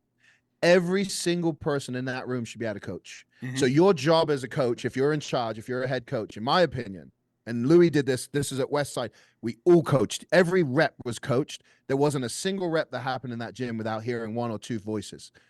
Sit back, knees out, chest up, just cues. You need to get your people like that, especially like in high school and college. Like those athletes, by the time they graduate, they should be able to run that class themselves. Right? Because the reality is you don't have eyes everywhere. You can't see anything. Plus, like they hear it differently from different people. People say things slightly differently. They cue differently. Right. And someone might, I might say arch, and they're arching it like on a bench press, arch, and they're arching their lower back, and someone else might pinch your shoulders together. We just said the same thing, but it's going to be perceived differently based on what your level of intelligence is. And think about this too. This was great when I had my team. Maybe somebody is not pinching their shoulders. So I'm kind of focusing on pinching their shoulders. And I think we all kind of do this. You get focused on one thing, but it turns out he's not rooting his feet for shit. Yeah. So luckily I got 4 guys watching him. And between the 4 of us, we're probably going to pick everything or see most everything. You want to transfer your knowledge to your crew. And like, you can't do it all the time. Like there's like things that you're not going to be able to explain. Right. I remember Louis would say stuff and I'd be like, what makes you say? He's like, I don't know. I just know. And it's like, well, that doesn't help me. But he's been doing it so long. What you come to find out, sometimes you just know stuff. Yes. Like I can watch someone's lift and I can call their next attempt and I'm right 99% of the time. Like I know exactly what they can and what they can't do just because I understand bar speed. Yeah. Like I can watch something and I know what percentage of that is based on how fast that barbell moved. Every now and again, you're surprised because they fucked up somehow. They weren't tight enough. They weren't this, they weren't that. So you call them and they blast the last one up. And you're like, where did that come from? Right. Or they weren't worked up or whatever. But in general, like, and that's just come from years and years of watching people lift. Like, it's just, I couldn't tell you how I know that's 90% for you, but I just know that's about 90% right now. But like, I hope to make every single person I train with coach, like a better coach themselves, because I believe that if they understand the way things should be from a coach's standpoint, like then it's easier for me because I like they know what they should Mhm. look like. You know, just because they don't do it when they're under the bar doesn't mean they can't coach it, right? Like because oftentimes, I mean, I've done it. I get under the bar, I think this is gonna be a great rep, and then something stupid happens, and I'm like, well, I forgot to squeeze my lat, or like Yeah. I wasn't spreading the Yeah. bar. Like it happens. There's so many things going on. So yeah, I think that's like the other thing with groups. If you can make it so everybody is a coach in the group, so you take some pressure off of you, Plus, I but think like it should never be silent. It should never be silent, and it should never be cheerleading. like Like those are the I've had a couple of training partners that just were mechanically really intelligent. So I can see all the different stuff that I came up with when I was competing. It wasn't me. It was me and them. And like it's fun to take somebody like I take somebody who's never lifted. I teach them what I know. Well, they came at it from a completely different perspective. So they could come up with shit I never even thought of. yeah. You know, so it's cool. Like my team was cool because we would literally sit and talk about stuff. And like you know me, I like to think all the time. Like I would have my team, we would sit around afterwards and go, "Hey, Scott's man, I don't think his squats coming on like it should be. What do you guys think?" And then everybody's coming with different ideas and different perspectives. And you know, maybe there was a time where somebody would get stuck in a position, and I'm visualizing how the body's moving and how the muscles are moving. And I'm like, wait a minute, what exactly is this? But because Ethan was so good mechanically, he's like, no, it's this and this. And I go, oh, yep, that's right. You're right. We got to strengthen that. And I think that's cool to have that camaraderie and that blending of all these people coming from different places with different perspectives to look at to find a solution to a Yeah. problem. Yeah, because a creative versus an engineer are going to think very differently, but they Yes. both are necessary. Mm-hmm. So like creatively, I know how we could do this and what movements we could do, da da da da da. But from an engineer standpoint, they're breaking it down differently. They're looking at it differently, like you said, from a mechanical standpoint, from a movement standpoint, and they're the way they see something is going to be different. And like you say, it only makes you better when you can look at it from different things. Everybody learns differently. Some people are audio visual. Some people have to Yep. read something. Some people have to be told 100 times. Some people respond differently. Some people need positive feedback, negative feedback. So when you have a group of people, you kind of get all of that. And so it kind of Yeah. hits all those nails on the head. And then as you get to really know each other, you kind of learn what the right motivator is, what the right cues are, those kind of And things. But even nothing wrong with the same cue three different ways until the person gets it, mhm. Nothing wrong with that. I switch cues up when I tell people because I'm like, man, they're not getting it. I need to say it in a different way. And then eventually they get it. But Yeah. another interesting thing is earlier when you were talking about um, like always winning in the gym, basically. I'm the opposite. Nothing has ever come easy to me. Like Oh, you make the gym hot. Well, yeah, I see what you're everything has been saying. hard for me my whole life. And like I had a dad who's a great natural athlete. My brother was an awesome natural. I suck. I got to work at every fucking thing I do. So for me, and even in training, I had no problems. If I barely got 400 and I'm like, yeah, but I want to feel 450. Let's put it on. I don't care if it crushes me. Like it does not phase me at all. So like the fact of I'm like, if I learned something, I bombed out of meets and I went, you know what I learned? And it's a win to me. I don't give a shit Yeah. what you say. I don't care if I'm leaving You with a view, trophy. but you view it as a win. You didn't I view it as a view it as a loss. win. So that's like I think it's so important because like right there just showed that like two very different like mentalities produce similar outcomes, right? Yeah, because like you just And said, if you break it down, we both won. Because to me, I learned something, so it was worth it. It was a win. yeah, the way your perception of it, but also the common denominator between us is obsession with the with perfection. Mhm. So like you would analyze like you missed, but it was to learn something. Yeah. I was so obsessed that I was studying. Like I remember when in college when the sports psychology department said, "Hey, we want to study you," because I was hitting these crazy numbers. I said, "Sure," and then like, okay, they were like, "So, do you do any kind of like like visualization or like mental imagery?" I go, "Well, yeah, like what I do is like I watch YouTube videos and I watch like the same video like 100 times, and then I like put myself in the video in my mind, and I'll like run through the lift like 100 times in my mind, and then I'll go train like the next day." And they're like, "Wait, you just do that?" And I'm like, Yeah. Like, doesn't everybody do that? Like, doesn't everybody study their craft? Like, because I started in high school, the year I wasn't allowed to play sports, like, I would study game footage. I started with football, then it was basketball, and I would pick up on patterns that the other teams would do, and I would give it to the coach. So I, like, studying the craft was something I was doing in high school for a completely different reason. So it was like I was doing all of these things, like, and then and like it's like, positive self-talk, like, yeah, I'm always telling myself, like, you fucking got this, let's go. Like, I'm always getting pumped up like that. And so it wasn't until they showed me you could train that stuff that it really became a powerful tool. But the truth is that, like, my obsession with with weightlifting started in high school. Like, I was like, okay, like, how do I do this? I read like 4 years of Bigger, Faster, Stronger magazines in like 3 months. Like, that was like, I just would read one, give it back to the coach, get the next one. I was like, man, all these kids in Texas are really strong. Like, what's going on down there? And then powerlifting was a huge piece of the Texas community, like high school powerlifting, like, oh, there's competition. So I created record boards for the school in wood shop class out of wood. I made record boards and carved like in a thing. We put it up, and my goal was by the time I graduated, I'll have every one of those records. And I did. I had every one, or shared. I didn't have them all outright, but you know, this level of obsession that we share, that most lifters, powerlifters share, like that's like not everybody, obviously, because like we mentioned earlier, not everybody does this for the same reasons we do, but the top lifters all seem to be obsessed to some degree. Yes. There's no question. I just wrote an article for Elite, and it was the number one common thing I've seen between all the greatest athletes that I know is they believe in themselves. Oh, and that's I the other think thing. it's like this. It's this obsession and this belief that I don't care how long it takes. I don't care what I got to do. I'm going to get there. It doesn't matter what anyone else says either. Yes. Like, I've seen this vision for myself. You can say whatever you want, but I believe I can do that. Yeah. You can call me crazy. You can say it's never. I got a tattoo on my stomach when I was 18. It's I got my brother's name, Stanley. He passed away, and praying hands. And the guy Barry Johnson was the guy who did the tattoo. And I remember telling him when I was 18 that I was going to be a world record holder. I already decided. I already decided that. And of course, he's my tattoo artist. He thinks I'm crazy, like this kid, like full of this cocky kid saying all this shit.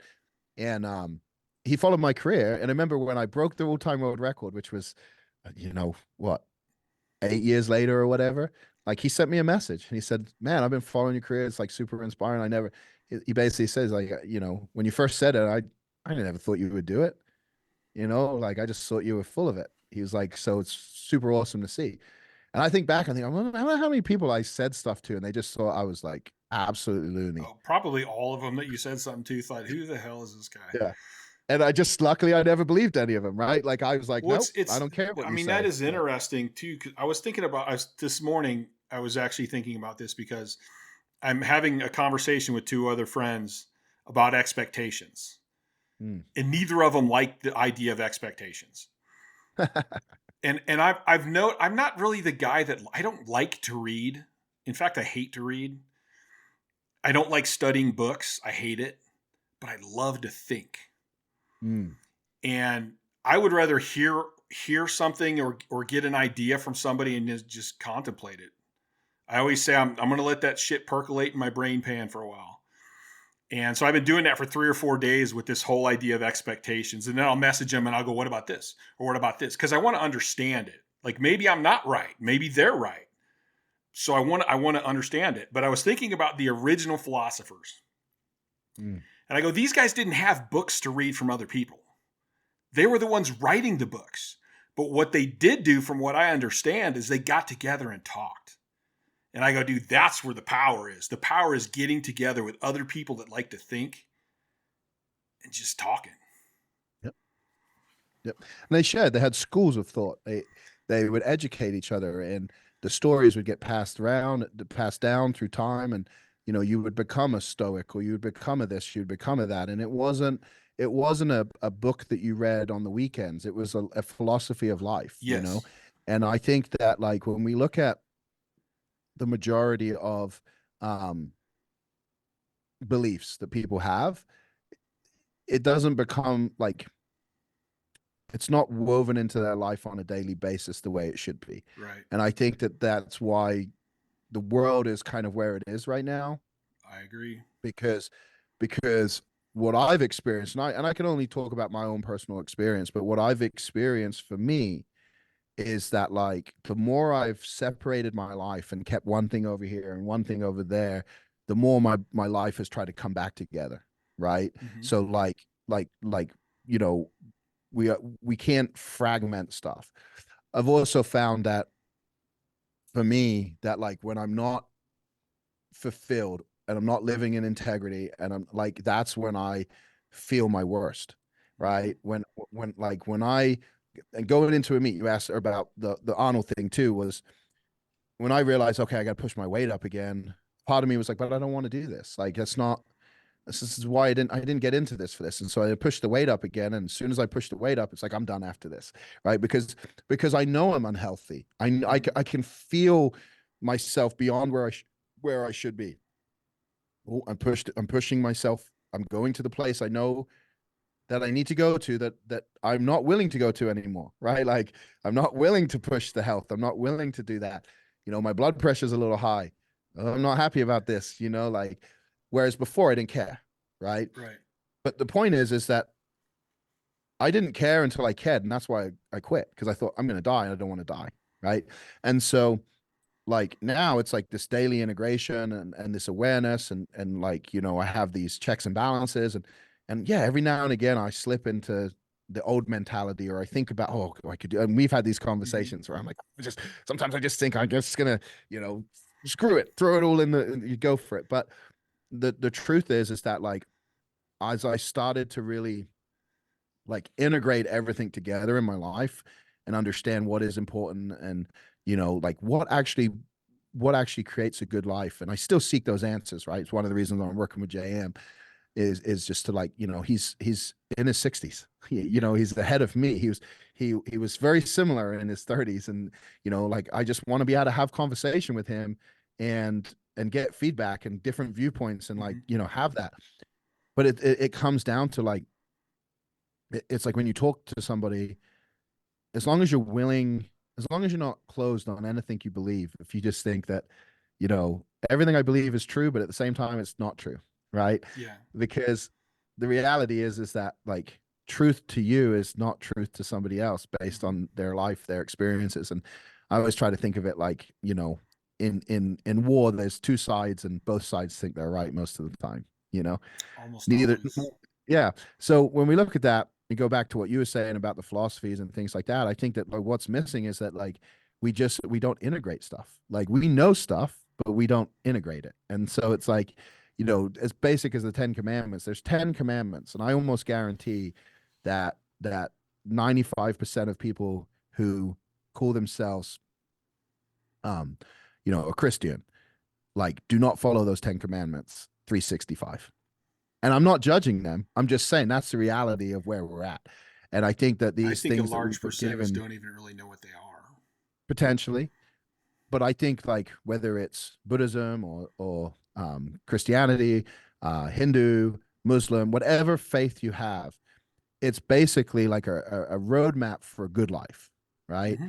And the reason that we struggle so much now is that we don't like, we see, like, so few of us live to the principles that bring a good life. And it's difficult. It's difficult on a daily basis, and you have to fight for that, right? It's not easy anymore. The amount of distraction, the amount of temptation, the amount of stuff that's easy access for everything, right?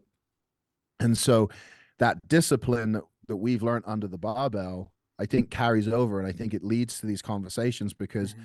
like, at the end of the day, we're like, okay, like, I achieved this amazing thing, and it matters to me, and it matters to a few people, but it doesn't really matter to anybody else. Yeah. Like, I could walk through pretty, like, let's take the Arnold, for example. Coming back from the Arnold, I got stopped in the airport one time, and that guy just knows, because he's a part of the elite crew. He was out at elite. He wasn't even at the Arnold, right? But my point to that is that, like, I just benched 1,000 pounds. Yeah. There was probably 5,000 people at that airport, and only one of them could, like, he didn't even know what I'd done, because he wasn't at the Arnold. He just Yeah. saw me and recognized me from table talk. So, you know that's humbling, but it's also it brings to light. And JM said this, like he asked me about my grandfather's grandfather. I couldn't even tell you his name. Yeah. So if your own family doesn't remember you, like there's a really good chance that like at some point you you're going to be a name that nobody really knows. So Mm-hmm. the point to that is that, like, to your point about conversation, and the thing, like what we're all searching for is like, no, this things don't make sense right now. Like you know, you look around and this doesn't make sense. Like, how is it that people, minimum wage is this, people make triple minimum wage, but yeah, their rent is 50% of what they make. Like it just, like the way that you look at everything, the way the economy is, and the things that are said, and you just go, man, this is chaos, right? But I think it comes back to the fact that like these conversations, these schools of thought have been pushed to the side. And so with the Romans, that you had the Stoics, you had the deity, you had all of these different things, and then and religion, again, I'm not talking about being religious, I'm talking about like following a way of life, right? And I feel as if religion has been pushed to the side now, where it's like there's a lot of people who have no book, or essentially they don't have a map on how to live their life. Mm-hmm. That's what's missing. And we haven't come up with a new book. We haven't come up with a new way. We have, we're relying on something from a long time ago. And, the things that have come about since, they're they're they're a little out there. I don't want to say because I'll probably get on some list and then they'll attack me. But the new religions. But my point is just that it's kind of like anything where it's like you have to have a path. You have to have like a way, and if you don't have the answers, you got to go seek them. And I think that that's kind of you feel like you get closer, but the real fun on this journey is like that moment you learn something, you're like, and then you apply it and you get a result from it, and you're like, this is amazing. And it's Yeah. like in lifting, I get that when someone shows me a new exercise or like they do something different, and I'm like, oh, I've never even thought of this before, right? It's a new challenge, it's a new thing in life. It's a way of thinking, it's a way of behaving, and I think that like that's kind of the amazing thing with strength training and powerlifting specifically is that like you're constantly proving to yourself that you can be better. Like you literally, like it's you versus a number. And there's no like, oh, I think I can do this. You either can do it or you can't do it. It's like it's a very black and white thing. Um, but it's so colored in the sense of how you get better at it. And Yeah. it's really a great metaphor for life, Well, And I think what you just described, what we've been talking about this whole time, of basically having an outline. That's yeah. what you're talking about. You're talking about having Yes. an outline for life. The Yeah. exact same way it works for powerlifting, it works for life. So Yeah. And here's, everybody has a different belief system and how that should be, right? yes. But there's not, like, this is the thing that like baffles me sometimes, is like we're all trying to get stronger, but yet we want to argue about with each other about like like things that, like, the way you train, is this right, is that right, is if you're getting stronger, I would argue that whatever you're doing is working. It's Don't need working. to change it. You don't need to change it till it stops working. Like Mm-hmm. it's that simple. Do I think there's a better way? Absolutely. Based on my experience, what I've seen, what I've done with others, of course. But like if someone comes to me and they're like, "Oh, I'm doing this and it's working really good, but I've been thinking about that." I always advise them like, "Hey, stick with what you're doing. If it's Like working, don't change it. it's working. It's Yeah. working. Don't change it." You know? I think that's it. Boredom is the hardest thing for people to handle, right? Like, one of the mentors I have in business said this a long time ago, is like, do you think the Rolling Stones gets excited to play a concert? They're literally playing music they wrote like 30, 40 years ago. Like, you think they're very excited to sing that song one more time? Like, no. Like, you've heard of bands that like, or you've seen bands that like they do an album and then they like come out with another album. It's nothing like their first album, but it's everything they love, and it just bombs Mm-hmm. because I don't like that. And so they have a choice. We can either be career musicians and make money and do what the crowd loves, or we could follow our own personal like what interests us, and be a musician. And so a lot of times they'll spin off another band, or they'll do a solo album and stuff like that. But my point to that is that, like, if what you're doing is working, don't change it just because you're bored of it. You know what I mean? Well, I've been doing this for a long time. Okay. Like, the most successful people I know do the same things for very, very, very, very long times. Like, the routines, the way they go through their days, like the best writers I know do the same thing every day. You know, they get up, they write. It's that simple. So I hate to do this, but I'm going to have to end this podcast now because I got some clients coming. Oh, that's good. I got to get my kids. This whole thing did not go the direction I thought. It's so interesting to me when we get to talking how it just goes, and it goes off on fascinating things to me. I'm getting to where I shouldn't even plan what we're going to talk about. It would just go. Because I was going to get more down that whole, like, where you went to hit that 1,000 pound, but I think we covered all this. We just cool, awesome stuff. So, man, I appreciate having you on, dude. I would fucking have you on like every week. I think we could talk about shit. We could talk more. Yeah. I love it. Because it's so fascinating. And even I love the fact that we can have slightly different viewpoints and we can still talk about it and discuss it. And then we end up finding out there's more similarities than there is differences anyway. And I just think that's fascinating. You learn that, like, you can't really change someone's mind unless they're open to change. So like, the way I view every conversation is that, like, I just haven't seen it from your perspective. Mm-hmm. So when you share a different viewpoint, it's like, oh, wait a minute. Okay. Like, why do you perceive it like that? And that to me is like the curiosity that most people, if they took that approach and just like realized that, like, there's no real benefit in being right. You just, okay, cool. You proved to yourself you knew what you're talking about. Like, you didn't learn anything. There's nothing to gain in being right. There's nothing to gain in being right. So if you can have your views, but then be open to hearing every other perspective, and then take that perspective from the viewpoint of that person, and you don't have to change your opinion, but it might make you see things differently. And if you can see things differently, then you can progress, then you can learn, then you can move forward. Right. So hopefully, with all our rambling today, people listening, that's like, where I like to go. Well, wait a minute. Here's how I feel. Like, why do you feel that way? Because it's like, I do want to know. I can't, like I said, I can't guarantee that everything I think is right. I'm going on my life and what I lived and what I learned. But at the same point, I know we don't know shit. I love quantum physics. We don't know shit. Look, if we went and got dropped off in a third world country right now, everything we know is out the window. Yeah, we have to figure out a whole different life. Mm-hmm. So it's like you said, everything we know is just based on what we've experienced. That's it. That's really it. Crazy. All right, man. Thank you again for being on. Congratulations on that 1,000. Dude, you came fast. You did awesome. Seriously. All right, AJ.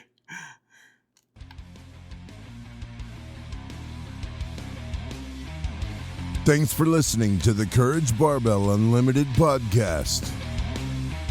For more information, please visit couragebarbell.com. Until next time.